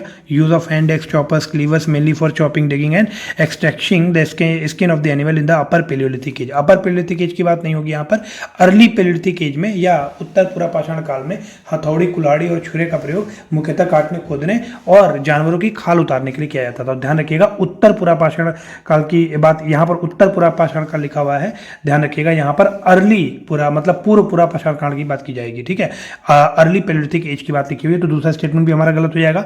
तीसरा पढ़ लेते हैं, tools of early palaeolithic age have been found in Son Narmada and Tungabhadra river. ध्यान रखिएगा सोन नर्मदा और तुंगभद्रा रिवर बेसिन या रिवर वैलीज में मिडिल पैलियोलिथिक एज के टूल्स मिले हैं, जो औजार मिले हैं वो मध्य पूरा पाषाण काल के मिले हैं, ना कि अर्ली पूरा पाषाण काल के, ठीक है। तो तीसरा स्टेटमेंट भी हमारा गलत हो गया है। आपको क्या बताना था, करेक्ट ऑप्शन का चूज करना था आपको। तो यहाँ पर आप देखिए कोई भी सही नहीं है, तो डी वाला ऑप्शन हमारा करेक्ट हो जाएगा, नन ऑफ द एबव। ध्यान रखिएगा इसमें 2-3 लोकेशन लिखे हुए, जैसे अगर यहाँ पे लिखा हुआ है पूर्व पूरा पाषाण काल, जबकि यहाँ पे होना चाहिए था मध्य, ठीक है। तो मध्य पूरा पाषाण काल के औजार सोन नर्मदा और तुंगभद्रा की नदी घाटियों से मिले हैं। अब यहाँ पर देखिए पोटवार का पठार लिखा हुआ है। पोटवार पठार कहाँ पर स्थित है? It is located in between Indus and Jhelum river. Sindhu और झेलम नदी के बीच में पोटवार प्लेटू पाया जाता है। और जो अगली लोकेशन यहाँ पर लिखी हुई है कि संगारू की गुफा, तो संगारू की गुफा आपकी पाकिस्तान में है, पेशावर के निकट, ध्यान रखिएगा, ठीक है। अगला क्वेश्चन है क्वेश्चन नंबर 53। कौन सा विकल्प सही नहीं है? आपको इनकरेक्ट ऑप्शन का यहाँ पर चयन करना है। पहला लिखा हुआ है मध्य पाषाण काल के ज्यादातर उत्खनन स्थलों में मृदभांड पाए गए हैं, लेकिन गुजरात के लंगनाज और मिर्जापुर के कैमूर क्षेत्र में मृदभांड नहीं पाए गए हैं। तो ध्यान रखिएगा ये उल्टा लिखा हुआ है। जो एविडेंसेस ऑफ पॉटरी है it is absent at most mesolithic sites, मतलब मध्य पाषाण काल के ज्यादातर उत्खनन स्थलों में मृदभांड अनुपस्थित पाए गए हैं, ये एब्सेंट हैं। लेकिन अगर गुजरात के लंगनाज और मिर्जापुर के कैमूर क्षेत्र की बात करें तो यहाँ से आपकी पॉटरी मिली है ना, एविडेंसेस ऑफ पॉटरी यहाँ से मिले हैं। तो ये चीज उल्टी लिखी हुई है, तो पहला स्टेटमेंट हमारा गलत हो जाएगा। दूसरे की बात करते हैं, 1867 में भारत की प्रथम पाषाण चित्रकला की खोज सौहागी घाट में की गई। In 1867 the first rock paintings in India were discovered at Sohagi Ghat. तो दूसरा स्टेटमेंट हमारा बिल्कुल सही है, पहला गलत है, गलत का ही चयन करना था, तो ए ऑप्शन हमारा करेक्ट हो जाएगा। अगला है क्वेश्चन नंबर 54। यहाँ पर आप देखिए करेक्ट ऑप्शन का आपको चयन करना है। Adamgarh Madhya Pradesh is one of the largest and best documented mesolithic site in India.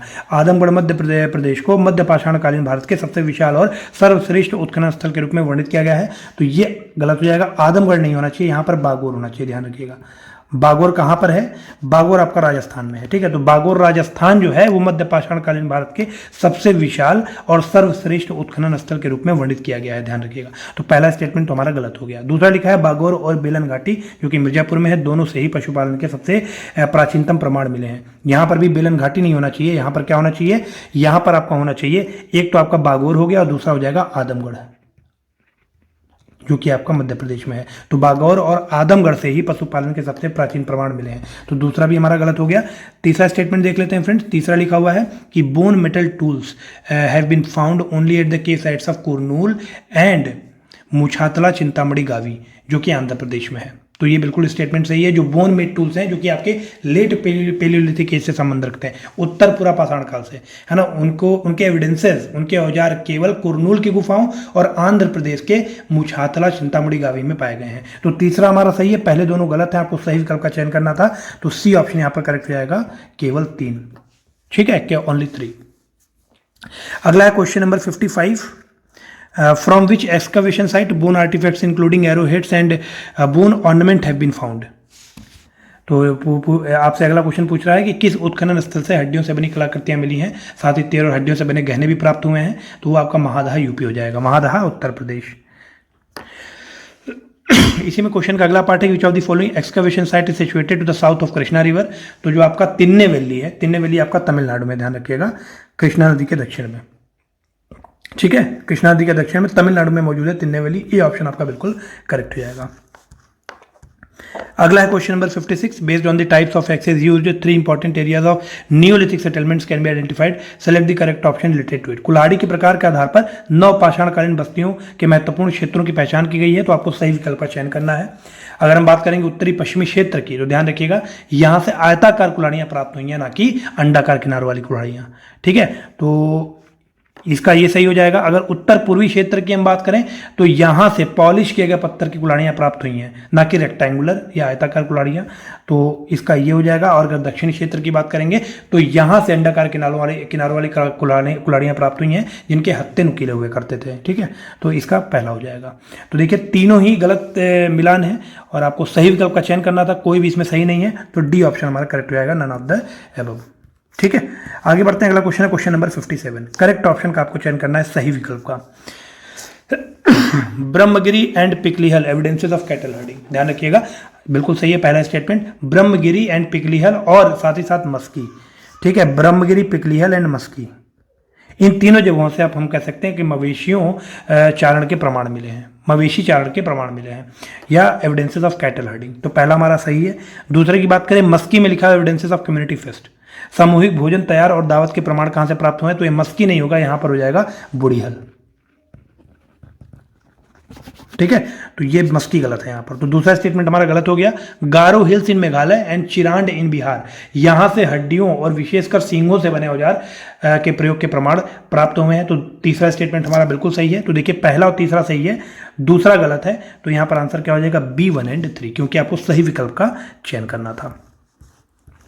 अगला है question number 58, not correct, incorrect option का आपको यहां पर चयन करना है। Remnant of the 3 folds neolithic, chalcolithic and iron age settlements have been found from Koldihwa in Belan valley. तो पहला स्टेटमेंट हमारा बिल्कुल सही है। दूसरे की बात कर लेते हैं, एविडेंस से मतलब बेलन घाटी में कोल डिहवा से नवपाषाणकालीन, ताम्र युग और लौह युग, तीनों कालों की बस्तियों के अवशेष मिलते हैं बेलन घाटी में, ध्यान रखिएगा, बेलन घाटी में कोल डिहवा से। तो पहला स्टेटमेंट तो हमारा बिल्कुल सही है। दूसरे की बात करें अगर, बुर्जहोम से विशिष्ट आयताकार कुल्हाड़ियां और घरेलू कुत्तों को उनके मालिक के साथ ही दफनाए जाने के प्रमाण मिले हैं। तो evidences of unique rectangular choppers and domestic के dogs buried with their masters in graves have been found from Burzahom. दूसरा स्टेटमेंट भी हमारा बिल्कुल करेक्ट है। अगर तीसरे स्टेटमेंट की बात करें, मध्य पाषाणकालीन पाषाण काल के उत्खनन स्थल उड़ीसा के कठोतिया और संबलपुर में स्थित है, ठीक है, तो संबलपुर आपका उड़ीसा में, ध्यान रखिएगा, कठोतिया और संबलपुर ये आपका कठोतिया तो ध्यान रखिएगा मध्य प्रदेश में है और संबलपुर आपका उड़ीसा में है। तो excavation sites of mesolithic art are located at Kathotia and Sambalpur in Orissa. तो आपका तीसरा स्टेटमेंट केवल गलत है, ठीक है, और यहाँ पर आपसे नॉट करेक्ट या इनकरेक्ट पूछा जा रहा था। तो यहाँ पर सी ऑप्शन हमारा करेक्ट हो जाएगा, ओनली 3, ठीक है। आगे बढ़ते हैं फ्रेंड्स, अगला है क्वेश्चन नंबर 59। करेक्ट ऑप्शन का आपको यहां पर चयन करना था। पहला लिखा हुआ है कि some prominent sites of chalcolithic culture are Ganeshwar near the Khetri mines and Kalibangan in Andhra Pradesh, Banawali in Haryana and Kotdiji in Sindh. तो बाकी सारा सब कुछ तो सही लिखा हुआ है, कालीबंगन इन राजस्थान होना चाहिए था। कालीबंगा कहां पर, आंध्र प्रदेश में नहीं है, राजस्थान में है। तो ये हमारा पहला स्टेटमेंट इसलिए गलत हो गया। मतलब ताम्र पाषाणकालीन संस्कृतियों के कुछ प्रमुख स्थल के नाम दिए गए हैं। तो एक तो आंध्र प्रदेश में आप कह सकते हैं कि यहाँ एक तो आपका हो गया खेतरी खदान के पास गणेश्वर, काली बंगन आपका यहाँ पर लिखा हुआ है आंध्र प्रदेश में, लेकिन यहाँ पर काली बंगन आपको पता है कहाँ पर है, ये आपका राजस्थान में। तो यही स्टेटमेंट हमारा गलत हो गया। बनवाली आपका हरियाणा में है, कोटदीजी आपका सिंध में। तो बाकी सारे ऑप्शन सही हैं, केवल आपका काली बंगन राजस्थान वाला ऑप्शन गलत है। दूसरा इसमें ऑप्शन कह रहा है कि मध्य पाषाणकालीन कला स्थलों पर ज्यादातर जानवरों के चित्रों को नहीं दर्शाया गया है, लेकिन मध्य पाषाणकालीन चित्रकला में भी सांपों को दर्शाया गया है। तो ये उल्टा लिखा है एक्चुअली। एनिमल्स जो है they dominate, actually animals dominate the scene at the most mesolithic art site. तो यहाँ पर डू नॉट नहीं होना चाहिए, actually they dominate the scene at most mesolithic art site.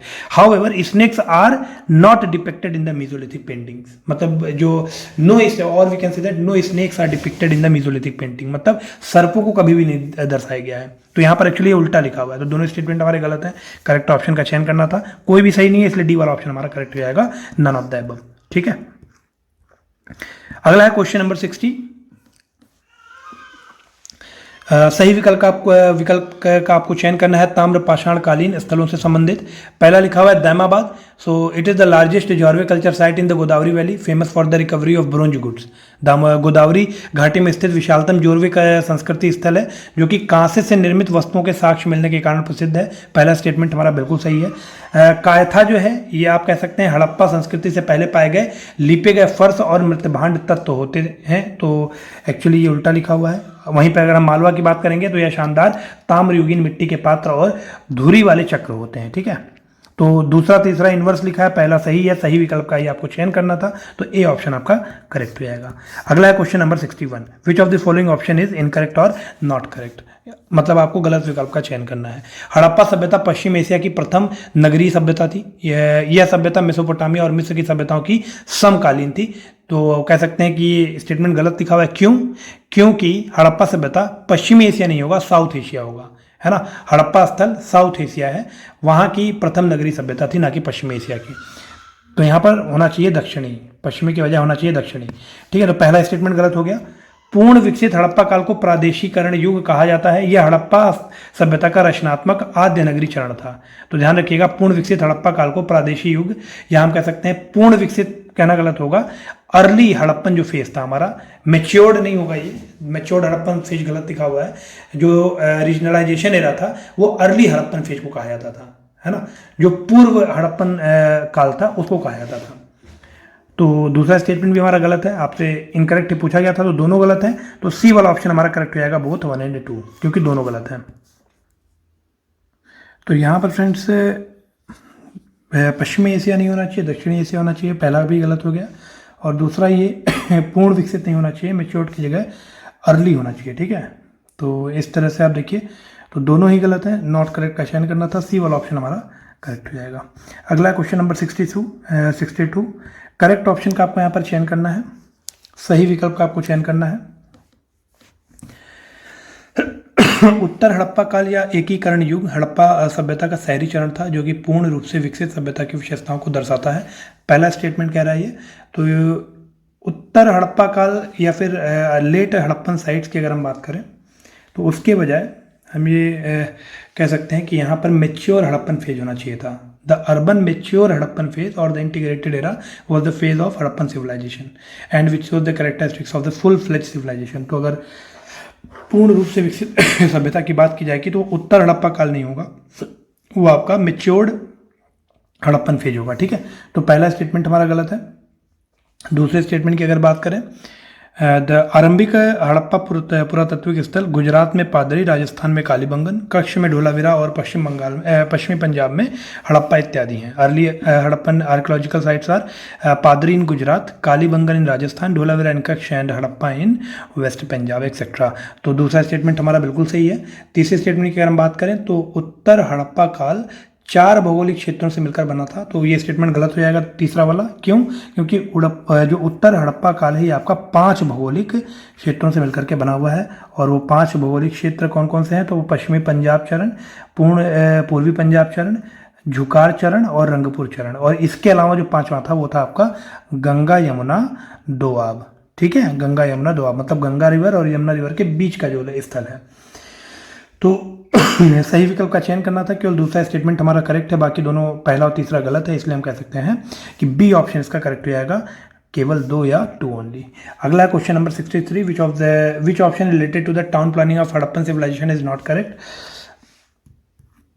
Question number 63 में हम देख लेते हैं कि हड़प्पा सभ्यता की नगर योजना संबंधित कौन सा विकल्प सही नहीं है। तो पहला लिखा हुआ है दुर्ग, उठा हुआ हिस्सा या सिटाडेल, रेज्ड पार्ट जो था। तो this part occupied a smaller area and was mostly situated to the west of the city and the common civilians used to live here। तो यहाँ पर कॉमन सिविलियंस नहीं रहते थे, ध्यान रखिएगा। जो सिटाडेल था या जो रेज्ड पार्ट था वहाँ पर रूलर्स ऑफ द सिटी रहते थे, मतलब जो शहर के शासक थे, है ना, वहाँ पर वो निवास करते थे, ना कि आम जनता। तो पहला स्टेटमेंट तो हमारा गलत हो गया।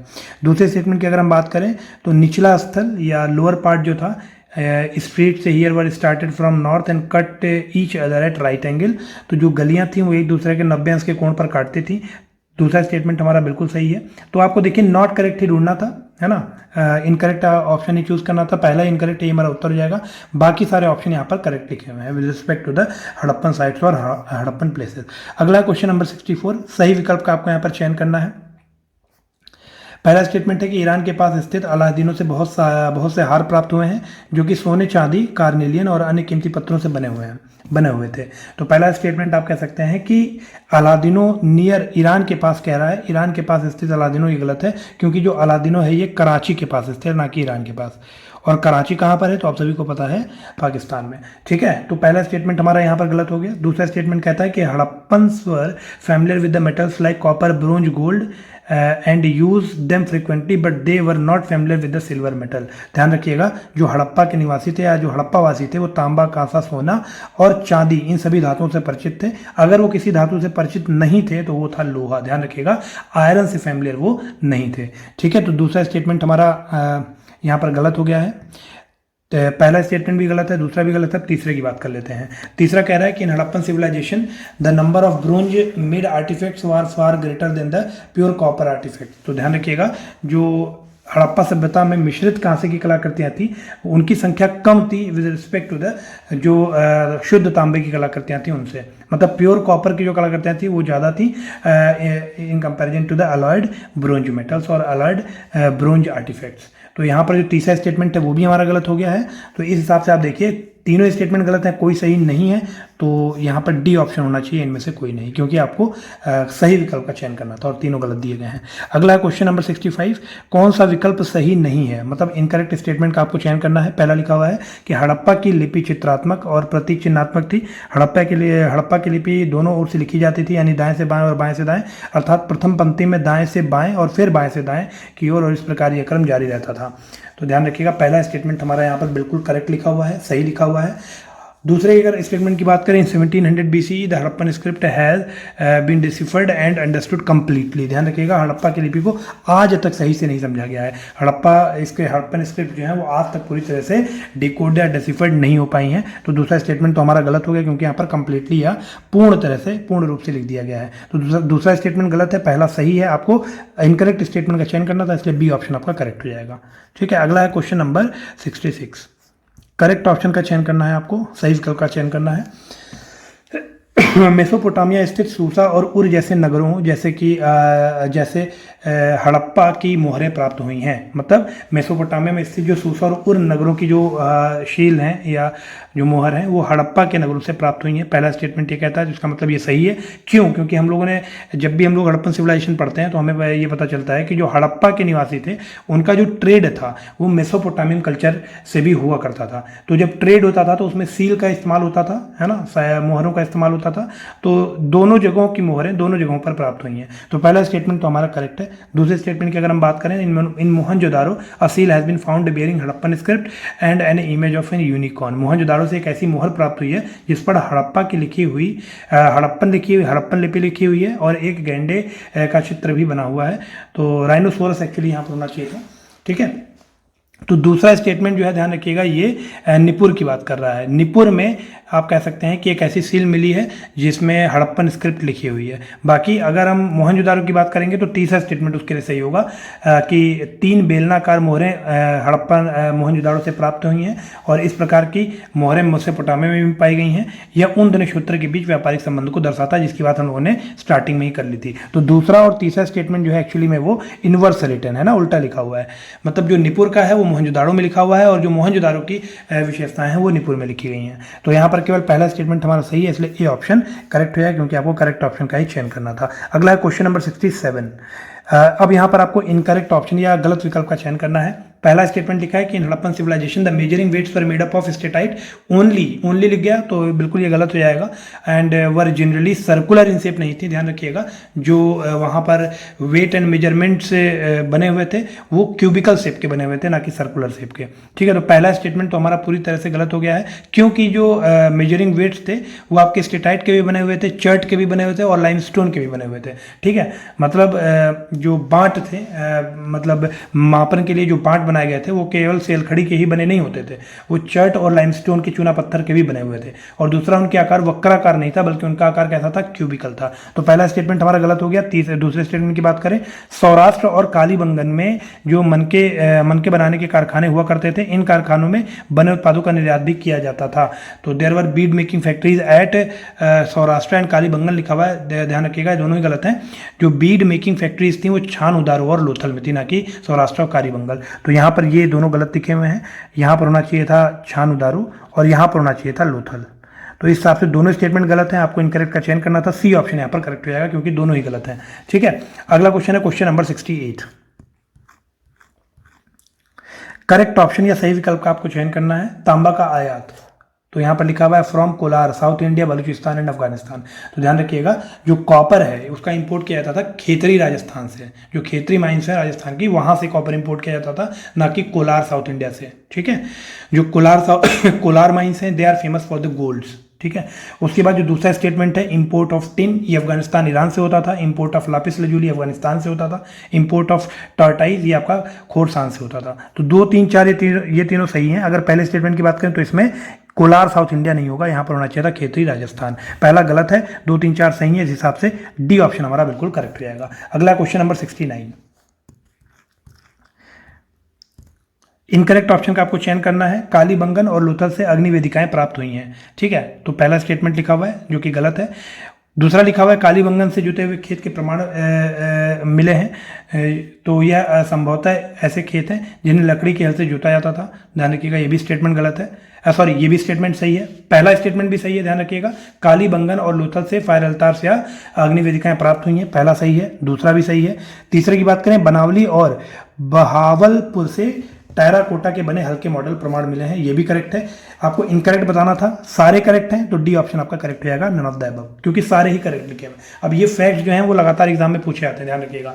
कालीबंगन या लोथल से क्या मिला है, तो आपको याद रखना होगा फायर अल्तार से या फिर अग्नि वेदिकाएं। वहीं पर field ploughed possibly with the help of wooden plough, ऐसा जिसका एविडेंस कहाँ से प्राप्त हुआ है, तो ये आपका कालीबंगन से प्राप्त हुआ है। टेराकोटा मेड मॉडल्स ऑफ प्लफ कहाँ से मिले हैं, तो ये आपके बनावली या फिर बहावलपुर से मिले हैं, ठीक है। आगे बढ़ते हैं, अगला क्वेश्चन है question number 70। Which famous excavation site is located at the confluence of भोगावा एंड साबरमती रिवर? कौन सा प्रसिद्ध उत्खनन स्थल भोगावा और साबरमती नदी के संगम स्थल पर मिलता है, तो ये आपका क्या हो जाएगा, लोथल। उसके बाद दूसरा इसी में क्वेश्चन है कि which famous excavation site situated on the bank of the river Hindon, Hindon river के बैंक पर या किनारे पर कौन सा एक्सकवेशन साइट प्राप्त हुआ है, तो वो आपका हो जाएगा आलमगीरपुर। तो सी ऑप्शन आपका बिल्कुल करेक्ट हो जाएगा। अगला है क्वेश्चन नंबर 71। करेक्ट ऑप्शन का आपको यहाँ पर चयन करना है। एक तरफ आपके उत्खनन स्थल लिखे हुए हैं, दूसरी तरफ उत्खननकर्ता का नाम लिखा हुआ है और ईयर लिखा हुआ है। सही मिलान आपको करना है, आपको करेक्ट ऑप्शन खोजना है। पहला लिखा हुआ है सुरकोटड़ा, तो सुरकोटड़ा जो एक्सकवेशन साइट था उसका एक्सकवेशन किसने कराया था, जेपी जोशी ने कराया था, जो कि बिल्कुल सही है। लेकिन ध्यान रखिएगा, इसका जो उत्खनन हुआ था 1956 में नहीं हुआ था, 1964 में हुआ था। तो अब हमारा पहला स्टेटमेंट गलत हो गया। दूसरे स्टेटमेंट की बात कर लें, आलमगीरपुर का उत्खनन करवाया था वाई डी शर्मा ने और 1958 में उत्खनन करवाया गया था, तो दूसरा हमारा बिल्कुल सही है। रोपड़ का वाई डी शर्मा ने कराया था 1955 से 1956 के बीच में, तो तीसरा स्टेटमेंट भी सही है। अमीर घुरे जो था 1955 में, फजल अहमद अमीर घुरे लिखा हुआ है आमरी ये उत्खनन स्थल है, इसका जो उत्खनन करवाया था ये घुरे 1955 में करवाया गया था घुरे के द्वारा, और 1955 में ही फजल अहमद के द्वारा कराया गया था, ठीक है। तो ये भी गलत लिखा हुआ है 1835, यहाँ पर होना चाहिए था 1955, तो चौथा भी हमारा गलत हो गया। तो इस तरह से आप देखिए, सही विकल्प का चयन करना है तो दूसरा तीसरा सही है, ठीक है।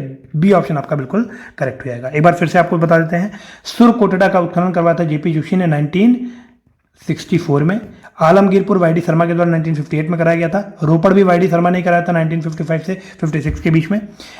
आमरी जो उत्खनन स्थल है उसका उत्खनन करवाया था सबसे पहले 1955 में घुरे ने, उसके बाद 1955 में ही ध्यान रखिएगा फजल अहमद ने कराया था, ठीक है। 2 बार हुआ था, तो चौथा भी गलत है, पहला भी गलत है, दूसरा तीसरा हमारा सही है, इसलिए बी ऑप्शन करेक्ट हो जाएगा। आगे बढ़ते हैं, अगला क्वेश्चन है क्वेश्चन नंबर 72। करेक्ट ऑप्शन या सही विकल्प का आपको यहाँ पर चयन करना है। एक तरफ रिवर्स के पुराने नाम दिए गए हैं और एक तरफ मॉडर्न नेम दिए गए हैं, आपको मिला बताना है कि कौन सा स्टेटमेंट करेक्ट है। तो जो अस्कनी है वो आपको चिनाब नदी का नाम था, चिनाब रिवर जो कि इंडस की ट्रिब्यूटरी है। राइट बैंक है या लेफ्ट बैंक है, प्लीज कमेंट सेक्शन में कमेंट करके बताइएगा कि जो चिनाब रिवर है इंडस की राइट बैंक ट्रिब्यूटरी है या लेफ्ट बैंक ट्रिब्यूटरी है। उसके बाद विपाशा की अगर हम बात करें तो ये बीज रिवर या व्यास नदी जिसको हम कहते हैं उसका प्राचीन नाम था। वितास्ता आप कह सकते हैं झेलम का प्राचीन नाम था, यहाँ पर रावी दिया गया है, ठीक है। तो तीसरा हमारा गलत हो गया, पहला दूसरा सही है। परुष्णी ध्यान रखिएगा, यह आपका रावी का नाम था, ठीक है। परुष्णी रावी नदी को कहा जाता था, वितास्ता झेलम को कहा जाता था, और विपाशा बीज ही था, अस्कनी चिनाब था। तो पहला दूसरा सही है, तीसरा चौथा हमारा गलत है। आपको करेक्ट ऑप्शन बताना था तो ए ऑप्शन आपका यहां पर बिल्कुल करेक्ट हो जाएगा, ठीक है। उसके बाद क्वेश्चन नंबर 73, सही विकल्प का आपको चयन करना है with respect to the Rigveda. Rigveda के संबंध में सही विकल्प का आपको यहां पर चयन करना है। तो देख लेते हैं, पहला स्टेटमेंट यहां पर लिखा हुआ है फ्रेंड्स कि Rigveda is a collection of 1028 hymns divided into 10 mandals. 1028 स्तुतियों का संग्रह है जो कि 12 मंडलों में विभक्त है, जो कि बिल्कुल सही है। 7th mandal of Rigveda was related to the Kanvas family. ध्यान रखिएगा, दूसरा स्टेटमेंट लिखा हुआ है कि 7th मंडल जो है वो कनवास फैमिली से रिलेट करता है, गलत है। जो 8th मंडल है ऋग्वेदा का, it is related to the Kanvas family, ठीक है। 8th मंडल, तो दूसरा स्टेटमेंट हमारा गलत हो गया। तीसरा लिखा हुआ है कि there is a compilation of soma hymns in the 9th ग्रंथ mandal of the Rigveda, the Upaveda of Rigveda is Ayurveda. तो तीसरा स्टेटमेंट हमारा बिल्कुल करेक्ट है। चौथे की बात कर लें, the one and only recension of the Rigveda whose evidences can still be found in the शाकाला शाखा। ठीक है, तो शाकाल जो शाखा है ऋग्वेद की एकमात्र शाखा है जिसके प्रमाण वर्तमान में उपलब्ध हैं, जो कि बिल्कुल करेक्ट लिखा हुआ है। तो पहला, तीसरा, चौथा हमारा सही है, दूसरा गलत है, करेक्ट का चयन करना था। तो देख लेते हैं पहला, तीसरा, चौथा कहां पर है। सी ऑप्शन आपका बिल्कुल करेक्ट हो जाएगा। आगे बढ़ते हैं, अगला क्वेश्चन है क्वेश्चन नंबर 74। सही विकल्प या करेक्ट ऑप्शन का आपको चयन करना है। Samiti, a broad based folk assembly थी प्रिसाइडेड ओवर बाय राजा। ध्यान रखिएगा, जो समिति थी ये व्यापक आधार पर बनी जनसभा थी और इसके सभापति राजा कहलाते थे। तो इसका ये सही हो जाएगा। अगर विधाता की हम बात करें तो जो विदथ था या विदथा भी इसको कहते हैं, तो ये ऐसा जनजातीय समाज था जिसके विविध कार्य हुआ करते थे। ठीक है, tribal assembly with diverse function.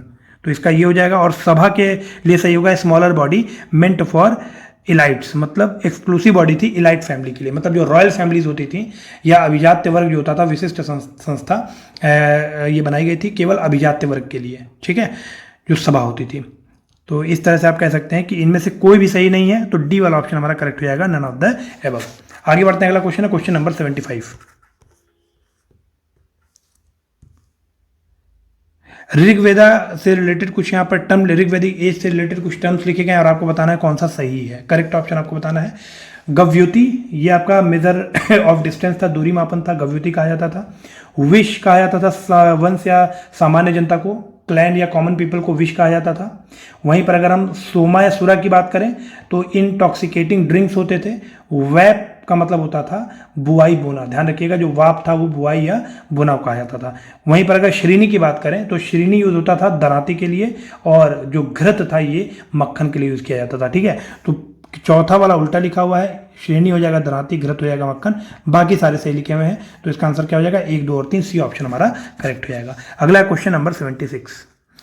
Which of the following option is not correct, या इनकरेक्ट ऑप्शन का आपको चयन करना है। Samaveda is a collection of verses. Samaveda छंदों का संग्रह है, 1810 रागों का संग्रह है, और प्रसिद्ध राग द्रुपद इसमें शामिल है, जिसे बाद में तानसेन ने गाया था। तो पहला स्टेटमेंट हमारा बिल्कुल सही है, आपको इनकरेक्ट का चयन करना है, ध्यान रखिएगा। उसके बाद कौथुम, जैमिनी और राणायनी यजुर्वेद की शाखाएं हैं। ध्यान रखिएगा, यजुर्वेद की शाखाओं का नाम है, यजुर्वेद की शाखाएं नहीं है ये, कौथुम, जैमिनी और राणड़ी ये आपकी सामवेद की शाखाएं हैं। ध्यान रखिएगा, तो जो दूसरा स्टेटमेंट है ये सामवेद के लिए लिखा हुआ है, तो ये हमारा गलत हो जाएगा with respect to the Rigveda, sorry with respect to the Yajurveda. उसके बाद जो तीसरा स्टेटमेंट लिखा हुआ है शौनक और पेपलाद अथर्ववेद की शाखाएं हैं। तो शौनक या Paippalada are the recension of Atharvaveda, जो कि बिल्कुल करेक्ट लिखा हुआ है। ध्यान रखिएगा, पहला और तीसरा स्टेटमेंट हमारा करेक्ट है, दूसरा गलत है, क्योंकि कौथुम, जैमिनी, राणायनी ये आपकी सामवेद की शाखाएं हैं, ना कि यजुर्वेद की। ठीक है, तो यहाँ पर 1 और 3 सही है। आपको गलत बताना था कि कौन सा गलत है, तो केवल 2, बी ऑप्शन आपका करेक्ट हो जाएगा। क्वेश्चन नंबर 77 में आपको सही विकल्प का चयन करना है, करेक्ट ऑप्शन का। तो यहां पर पहला स्टेटमेंट है कि अथर्ववेद को 20 कांडों में बांटा गया है, जिसमें कुल 711 स्तुतियां शामिल हैं, इसमें गोपथ ब्राह्मण भी शामिल है। पहला स्टेटमेंट हमारा बिल्कुल करेक्ट लिखा हुआ है। दूसरे स्टेटमेंट की बात करें, उपवेदा ऑफ अथर्ववेदा इज अ शिल्पवेद, तो ये भी करेक्ट है। अथर्ववेद का जो उपवेद है वो है आपका शिल्पवेद। तीसरा स्टेटमेंट है उपवेदा ऑफ यजुर्वेदा इज द गंधर्ववेद। तो ध्यान रखिएगा, जो यजुर्वेद का उपवेद है वो आपका धनुर्वेद है, ना कि गंधर्ववेद। ठीक है, यजुर्वेद का जो उपवेद है वो आपका गंधर्ववेद नहीं है, वो आपका धनुर्वेद है। वहीं पर अगर सामवेद के उपवेद की हम बात करेंगे तो सामवेद का उपवेद है गंधर्ववेद। ठीक है, तो ये उल्टा लिखा हुआ है, तीसरा चौथा इनवर्स लिखा हुआ है, पहला दूसरा हमारा सही है, तो आंसर हो जाएगा A, 1 और 2। अगला क्वेश्चन नंबर 78। इनकरेक्ट ऑप्शन का आपको यहाँ पर चयन करना है। तो अरण्यक यज्ञ समारोहों का पालन करने के नियमों की व्याख्या करते हैं। तो शतपथ ब्राह्मण सबसे महत्वपूर्ण ब्राह्मण है और सबसे अधिक विस्तृत है। ध्यान रखिएगा, अरण्यक जो है ये हम कह सकते हैं कि they are the books written in the forest areas. ठीक है, जो आपका अरण्यक है वो वन में लिखी जाने वाली पुस्तक को अरण्यक कहा जाता है। ठीक है, वहीं पर जो ब्राह्मण है ना, ब्राह्मण हैं ये आपके यज्ञ समारोहों का पालन करने के नियमों की व्याख्या करते हैं, और शतपथ ब्राह्मण सबसे महत्वपूर्ण ब्राह्मण है और सबसे अधिक विस्तृत है। ठीक है, तो यहाँ पर एक्चुअली उल्टा लिखा हुआ है, इनवर्स लिखा हुआ है, ब्राह्मण वाला ऊपर लिखा हुआ है और अरण्यक के लिए जो लिखा है वो नीचे लिखा है कि वन में लिखी जाने वाली पुस्तक। तो यहाँ पर दोनों ही गलत हैं, तो सी वाला ऑप्शन हमारा करेक्ट हो जाएगा, बोथ 1 एंड 2। अगला क्वेश्चन नंबर 79, करेक्ट ऑप्शन है, सही विकल्प का आपको यहाँ पर चयन करना है। The literal meaning of Upanishad is to sit near someone. Upanishad का वास्तविक अर्थ है किसी के पास बैठना, और कुल उपनिषदों की जो संख्या है वो 108 है। ध्यान रखिएगा, बिल्कुल सही लिखा हुआ है। जो उपनिषद होता है उसका मतलब होता है कि किसी के पास बैठना और बैठ करके सुनना, या आप कह सकते हैं कि टोटल जो उपनिषद हैं वो 108 हैं। इनमें भी जो सबसे महत्वपूर्ण है वो 13 है। ध्यान रखिएगा, 108 में जो 13 उपनिषद हैं वो सबसे ज़्यादा मोस्ट प्रोमिनेंट है, सबसे ज़्यादा महत्वपूर्ण है। मुंडकोपनिषद स्पष्टतः प्रथम 3 आश्रमों से संबंधित है, और इसमें विवाह के प्रकार मुख्यतः 2 प्रकारों की चर्चा की गई है। तो ध्यान रखिएगा, मुंडकोपनिषद नहीं होगा, यहां पर होना चाहिए छंदोग्य उपनिषद। ठीक है,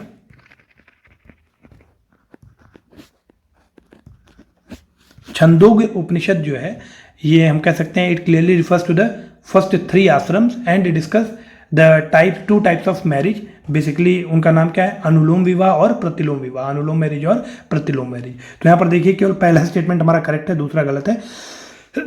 करेक्ट का ही आपको चयन करना था, तो ए ऑप्शन आपका करेक्ट हो जाएगा। अगला क्वेश्चन नंबर 80, आपको सही विकल्प का यहां पर चयन करना है। पहला लिखा हुआ है कि Vedanga are written in form of sutra, there are 4 sutras. ध्यान रखिएगा, टोटल 6 सूत्र हैं, 4 नहीं है। ठीक है, सूत्रों की संख्या 6 है। तो इस तरह देखिए पहला स्टेटमेंट हमारा गलत हो गया। ठीक है, अब वो 6 सूत्र कौन कौन से हैं, तो एक तो आपका शिक्षा, कल्प, ज्योतिष, व्याकरण, मतलब शिक्षा जिसको फोनेटिक्स, कल्प आप कह सकते हैं रिचुअलिस्टिक साइंस, ज्योतिष एस्ट्रोनॉमी, व्याकरण grammar.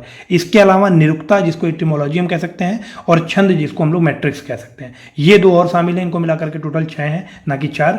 वेदांगा literally signifies the end of the Vedas. तो ध्यान रखिएगा, जो वेदांता है वो एंड ऑफ वेद को बताते हैं। मतलब वेदांग का वास्तविक अर्थ वेदों का अंत नहीं है, वेदांत का वास्तविक अर्थ है वेदों का अंत। ठीक है, क्योंकि वे वेद के अंतिम उद्देश्य को उजागर करते हैं, because they reveal the final aim of the Vedas. तो दूसरा स्टेटमेंट हमारा गलत है, पहला भी गलत है। आपको सही विकल्प का चयन करना था, तो डी ऑप्शन हमारा करेक्ट हो जाएगा, नन ऑफ द अबव, क्योंकि दोनों ही यहां पर गलत दिखे हुए हैं। अगला question number 81, correct option related to the 5 topics in the time span of 4 eras या युगास, जिसको हम लोग सतयुग, त्रेता, द्वापर या कलयुग के नाम से जानते हैं। इसके बारे में आपको करेक्ट स्टेटमेंट का चयन करना है। ठीक है, पहला लिखा हुआ है सर्ग, विश्व के निर्माण से संबंधित। तो सर्ग deals with the creation of the world. दूसरा स्टेटमेंट इसमें लिखा हुआ है, पहला एकदम सही है। दूसरा लिखा हुआ है प्रतिसर्ग, मतलब होता है विश्राम से संबंधित, ये भी करेक्ट है। उसके बाद है आपका रिक्रिएशन, मतलब होता है हो गया प्रतिसर्ग। मानवांतर जो है विभिन्न मनुष्यों के काल से संबंधित है। वामशा जो है देवताओं और ऋषियों की वंशावली से संबंधित है। और वंशानुचरित्र जो है ये शाही राजवंशों से संबंधित ग्रंथ होते थे। तो सारे स्टेटमेंट यहाँ पर सही है, डी ऑप्शन हमारा करेक्ट हो जाएगा, ऑल ऑफ द अबव। ठीक है, आगे बढ़ते हैं। अगला क्वेश्चन नंबर 82, इनकरेक्ट स्टेटमेंट का आपको यहाँ पर चयन करना है, गलत विकल्प का। ऋग्वैदिक आर्य समाज में दासों को अक्रतु, जो देवताओं के नियमों का पालन नहीं करते, और अव्रता, जो यज्ञों का निष्पादन नहीं करते, के रूप में भी उल्लेखित किया जाता है। तो ध्यान रखिएगा,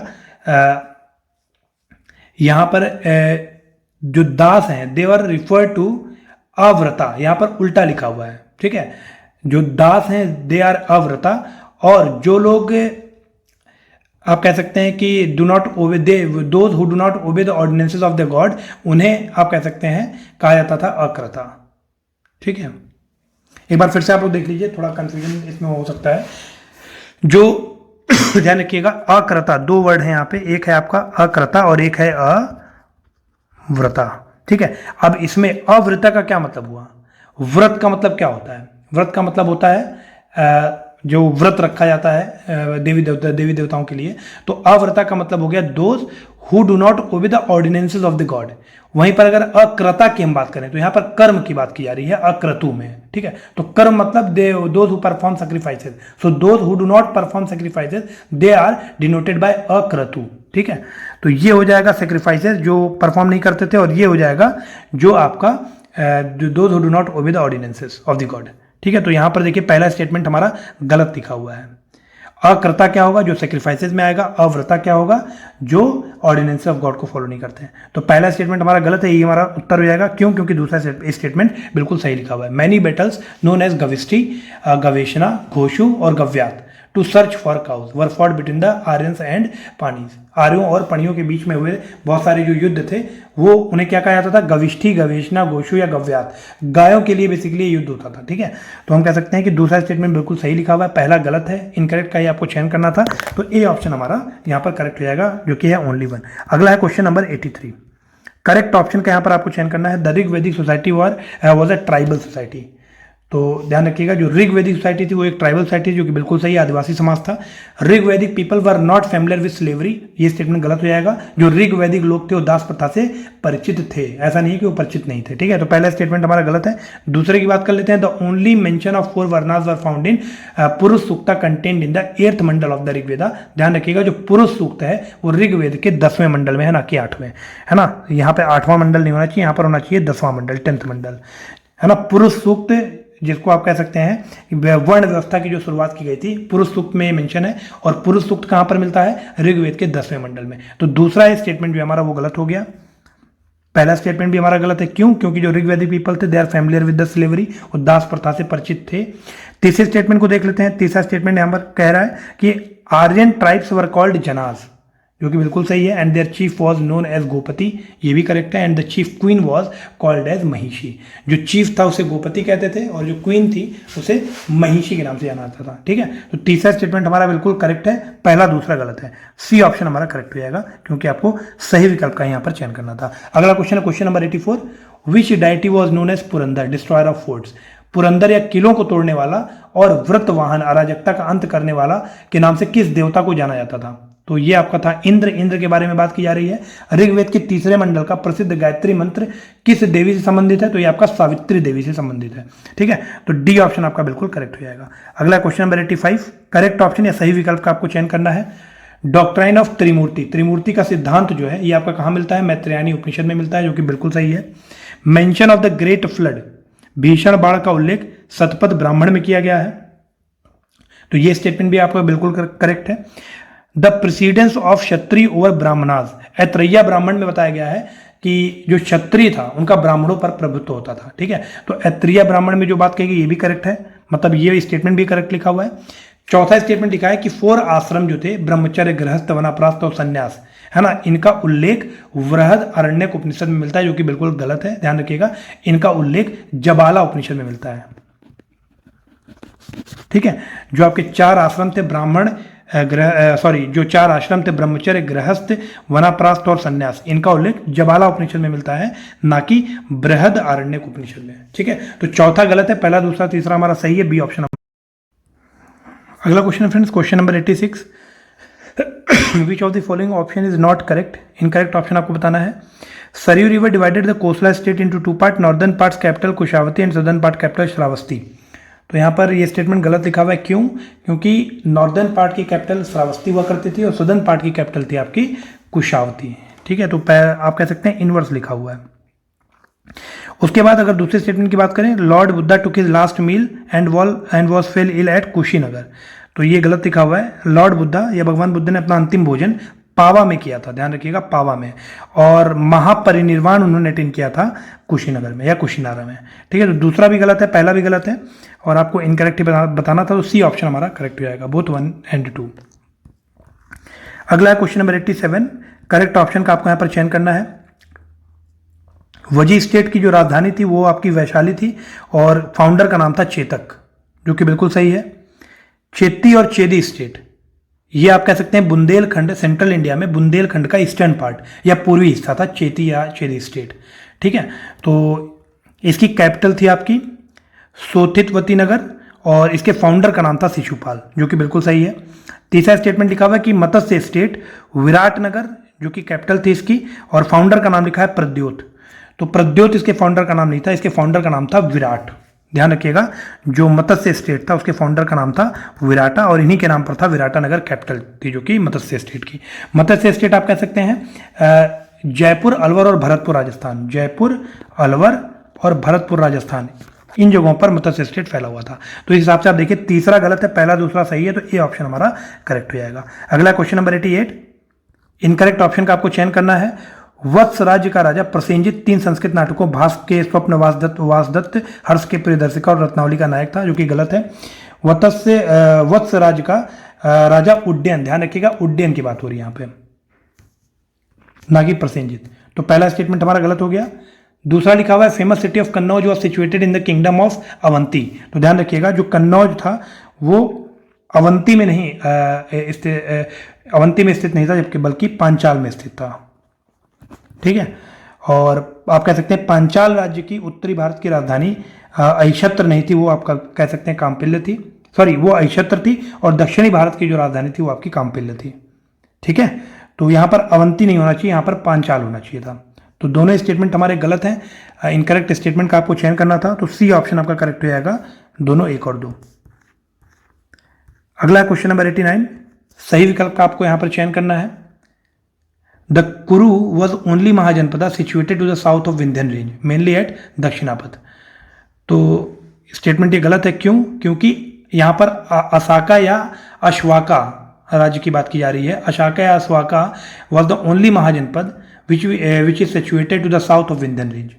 ठीक है, अश्वाका अकेला एक ऐसा महाजनपद था जो विंध्य पर्वत श्रेणी के दक्षिण में स्थित था, और दक्षिण पथ था उस पर स्थित था। ठीक है, तो पहला स्टेटमेंट हमारा गलत हो गया। गांधार महाजनपद की राजधानी इंद्रप्रस्थ थी। तो ध्यान रखिएगा कुरु जो महाजनपद था उसकी राजधानी थी इंद्रप्रस्थ थी, कुरु की राजधानी थी इंद्रप्रस्थ। तो दूसरा भी हमारा गलत हो गया। तीसरा स्टेटमेंट देख लेते हैं। Capital of northern Avanti mahajanapada was Mahishmati and capital of southern Avanti janapada was Ujjain.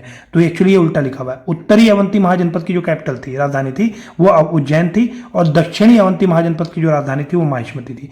तीनों स्टेटमेंट हमारे गलत हैं, तो आप कह सकते हैं कि डी वाला ऑप्शन हमारा करेक्ट हो जाएगा, इनमें से कोई नहीं। अगला है क्वेश्चन नंबर 90। इनकरेक्ट स्टेटमेंट का आपको चयन करना है। अजात शत्रु ने 2 नए प्रकार के सैन्य हथियारों का प्रयोग किया था, महाशिला कंटिका और रथम मुसाला, जो कि आप कह सकते हैं बिल्कुल सही है पहला स्टेटमेंट। फिर लिखा हुआ है कि Bimbisara had patronise the first Buddhist council. तो आपको पता है अजात पहला बुद्धिस्ट काउंसिल था, उसका पैट्रोनाइजेशन किसने किया था? अजात शत्रु ने। तो दूसरा स्टेटमेंट हमारा गलत हो गया। तीसरा लिखा हुआ है कि Dhanananda is credited with the invention of Nandopakramani, एक विशेष माप का यंत्र था ये, उसका आविष्कार का श्रेय धनानंद को दिया जाता है। तो ये वाला स्टेटमेंट भी बिल्कुल करेक्ट लिखा हुआ है। आपको गलत विकल्प का चयन करना था, केवल दूसरा गलत है, इसलिए हमारा आंसर बी हो जाएगा, केवल 2। अगला क्वेश्चन नंबर 91, सही विकल्प का आपको चयन करना है। उदयभद्र ने पाटिल पुत्र को नई राजधानी बनाया था। ध्यान रखिएगा उड्डयन ने, ना कि उदयभद्र ने। उड्डयन ने उदयभद्र को ही उड्डयन कहा जाता था। तो पाटिल पुत्र को ही इसने अपनी राजधानी बनाई थी, जो कि आप कह सकते हैं मॉडर्न नेम जिसका पटना है। ठीक है, गंगा और सोन नदी के संगम पर स्थित पाटिल पुत्र, जिसको हम पटना के नाम से जानते हैं, उसको उदयभद्र या उड्डयन ने अपनी राजधानी बनाई थी। पहला स्टेटमेंट हमारा बिल्कुल करेक्ट है। दूसरा लिखा हुआ है कि उड्डयन की सबसे महत्वपूर्ण उपलब्धि अवंती को पराजित कर उसे मगध का हिस्सा बनाना था। तो ध्यान रखिएगा ये अचीवमेंट था शिशुंगा का। ठीक है, ये शिशुनागा जो था ये उसका अचीवमेंट था ये, और यहाँ पर आप कह सकते हैं कि अवंती को डिफीट करके उसे मगध का पार्ट बनाया था शिशुनाग ने। तो ध्यान रखिएगा अवंती में जो लोग राज करते थे उनको प्रद्योता डायनेस्टी आप कह सकते हैं, कि अवंती में उतने टाइम प्रद्योता डायनेस्टी, प्रद्योत वंश का शासन था। उनको पराजित करके अवंती को आप कह सकते हैं मगध में मर्ज किया था, किसने? शिशुनाग ने। तो दूसरा वाला स्टेटमेंट हमारा गलत है, पहला स्टेटमेंट हमारा सही है, सही का चयन करना था, इसलिए आप कह सकते हैं कि ए ऑप्शन केवल एक आपका सही हो जाएगा। अगला क्वेश्चन नंबर 92, इनकरेक्ट ऑप्शन का यहाँ पर आपको चयन करना है। महापद्मानंद को उसकी विशाल सेना के कारण पाली ग्रंथों में उग्रसेन के नाम से जाना जाता है। पहला स्टेटमेंट हमारा बिल्कुल सही है।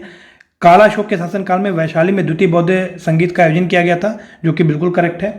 तीसरा स्टेटमेंट है कि शिशुनाग ने अपनी राजधानी को अस्थायी तौर पर राजगृह स्थानांतरित किया था। ध्यान रखिएगा शिशुनाग ने अपनी राजधानी को अस्थायी तौर पर टेम्परेरी वे में राजगृह स्थानांतरित नहीं किया था, वैशाली किया था, वैशाली में स्थानांतरित किया था। ठीक है, तो तीसरा स्टेटमेंट हमारा गलत है, इनकरेक्ट ऑप्शन का आपको चयन करना था, तो सी वाला ऑप्शन हमारा करेक्ट हो जाएगा। अगला क्वेश्चन नंबर 93, सही विकल्प का आपको यहाँ पर चयन करना है। महापद्मानंद ने कलिंग राज्य को मगध में मिला लिया था और एक जिन्न की मूर्ति को विशेष विजय चिन्ह के रूप में लगाया था। तो पहला स्टेटमेंट हमारा बिल्कुल करेक्ट है। दूसरा लिखा हुआ है महापद्मानंद को उत्कृष्ट यूनानी लेखक अग्रमीज और जेंड्रमीज के नाम से पहचानते हैं। जो महापद्मानंद है उसको आप कह सकते हैं कि जो ग्रीक राइटर्स हैं वो अग्रमीज और जेंड्रमीज के नाम से जानते हैं। तो ये स्टेटमेंट लिखी जा रही है धनानंद के बारे में, महापद्मानंद के बारे में नहीं, धनानंद को आप कह सकते हैं कि जो ग्रीक राइटर्स हैं वो धनानंद को एग्रीमीज और जेंड्रीमीज के नाम से जानते हैं। तो दूसरा स्टेटमेंट हमारा गलत हो जाएगा। तीसरा लिखा हुआ है कि धनानंद के लिए सर्व छत्रांतक शब्द का उपयोग किया जाता था। तो ये बात अब महापद्मानंद की जा रही है। महापद्मानंद को सर्व छत्रांतक के नाम से जाना जाता था। ठीक है, तो तीसरा और दूसरा गलत है, पहला हमारा सही है, सही का चयन करना था, तो ए ऑप्शन हमारा करेक्ट हो जाएगा। अगला क्वेश्चन नंबर 94, इनकरेक्ट ऑप्शन का आपको चयन करना है। Sutta Pitaka, basket of discourses, these text are also known as, आप कह सकते हैं बुद्ध वचना और द स्पीच ऑफ बुद्धा, जो कि बिल्कुल करेक्ट है। जो सूत पिटक था उसमें महात्मा बुद्ध के जो वचन थे उनका कंपाइलेशन किया गया था। वहीं पर अगर विनय पिटक की बात की जाए तो उसे बास्केट ऑफ डिसिप्लिन्स के नाम से जाना जाता था। ठीक है, it includes the Patimokkha which is used to be list of transgressions against the monastery disciplines and atonements for the same. ठीक है, मतलब विनय पिटक अनुशासन की टोकरी के नाम से जाना जाता था विनय पिटक को, और इसमें पतिमोक का शामिल था, जो कि मठ संबंधी अनुशासन का उल्लंघन और उसका प्रायश्चित करने से संबंधित सूची हुआ करती थी। तो दोनों स्टेटमेंट सही हैं, इनकरेक्ट का चयन करना था, कोई भी गलत नहीं है, डी ऑप्शन हमारा करेक्ट हो जाएगा, इनमें से कोई नहीं।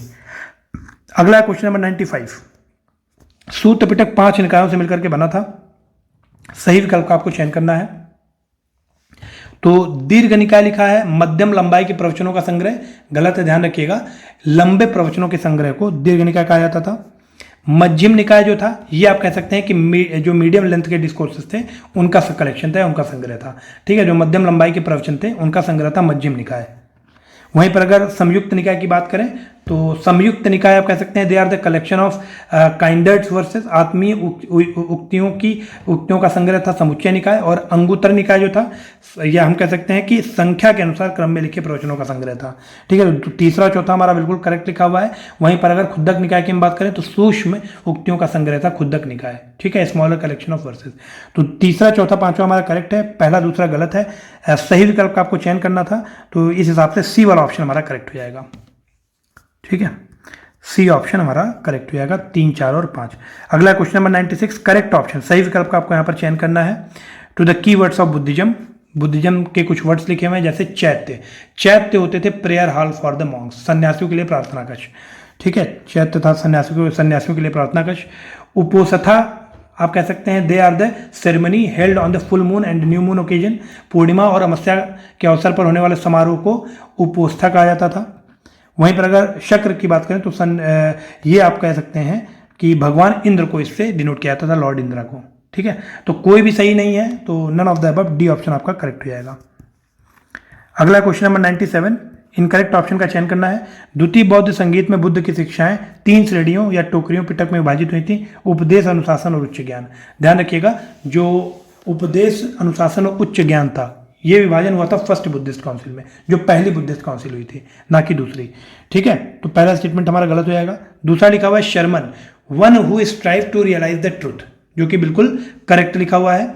और उसके बाद है थेरागाथा, वरिष्ठ जेठ भिक्षुओं का पद्य वर्णन था थेरागाथा। तो दोनों स्टेटमेंट सही लिखे हुए, पहला गलत है, ए ऑप्शन आपका करेक्ट हो जाएगा। क्यों? क्योंकि आपसे इनकरेक्ट ऑप्शन का ही चयन करने के लिए कहा गया था। अगला है क्वेश्चन नंबर 98, करेक्ट ऑप्शन का आपको यहाँ पर चयन करना है सही विकल्प का। पहला है फर्स्ट बुद्धिस्ट काउंसिल, ये आपकी 583 नहीं 483 बीसीई में राजगृह में आयोजित की गई थी। सेकेंड बुद्धिस्ट काउंसिल आपके 383 बीसी में वैशाली में आयोजित की गई थी, जो कि बिल्कुल करेक्ट लिखा हुआ है। और जो थर्ड बुद्धिस्ट काउंसिल है ये आपकी 263 नहीं बल्कि 250 बीसी में पाटलिपुत्रा में आयोजित की गई थी। ठीक है, तो पहला आपका 483 होगा और तीसरा आपका 250 बीसी होगा।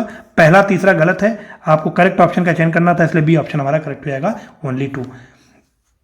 अगला है आज का second last question, which of the following option is not correct. आपको इनकरेक्ट ऑप्शन का चयन करना है। हीनयान का शाब्दिक अर्थ ज्येष्ठियों का सिद्धांत और थेरावाद का तात्पर्य लघु मार्ग है। तो ये उल्टा लिखा हुआ एक्चुअली, जो हीनयान है it is the shortest path. वहीं पर अगर हम डॉक्ट्राइन ऑफ एल्डर्स की बात करें तो ये थेरावादा को सिग्निफाइज करता है। ठीक है, तो पहला स्टेटमेंट हमारा गलत हो गया क्योंकि उल्टा लिखा हुआ है। हीनयान को रूढ़िवादी संप्रदाय भी माना जाता है, जो कि बिल्कुल करेक्ट लिखा हुआ है। हीनयान के धर्म ग्रंथ पाली भाषा में लिखे गए हैं, जो कि बुद्ध शैक्षिक भाषा हुआ करती थी, ये भी करेक्ट है। तो पहला गलत है, गलत का ही चयन करना था, तो ए ऑप्शन आपका करेक्ट हो जाएगा। अगला क्वेश्चन नंबर 100, जो कि आज का आखिरी क्वेश्चन है। करेक्ट ऑप्शन है सही विकल्प का आपको यहाँ पर चयन करना है। तृतीय बौद्ध संगीत में बौद्ध धर्म महायान और हीनयान संप्रदायों में बट गया था। ध्यान रखिएगा, महायान और हीनयान में जो डिवीजन हुआ था बुद्धिज्म का, वो 4th बुद्धिस्ट काउंसिल में हुआ था, ना कि तीसरी। आप कह सकते हैं फोर्थ बुद्धिस्ट काउंसिल या चतुर्थ बौद्ध संगीत में। तृतीय बौद्ध संगीत की अगर बात की जाए तो यहाँ पर जो त्रिपिटक थे they are coded in Pali language, ठीक है। जो थर्ड बुद्धिस्ट काउंसिल थी, in the third Buddhist council Tripitaka was coded in Pali language. तो ये दोनों स्टेटमेंट इनवर्स लिखे गए हैं, तो हम कह सकते हैं दोनों ही स्टेटमेंट गलत हैं, कोई भी सही नहीं है, इसलिए डी वाला ऑप्शन हमारा करेक्ट हो जाएगा, none of the above. Okay friends, so thank you so much for participating in this session.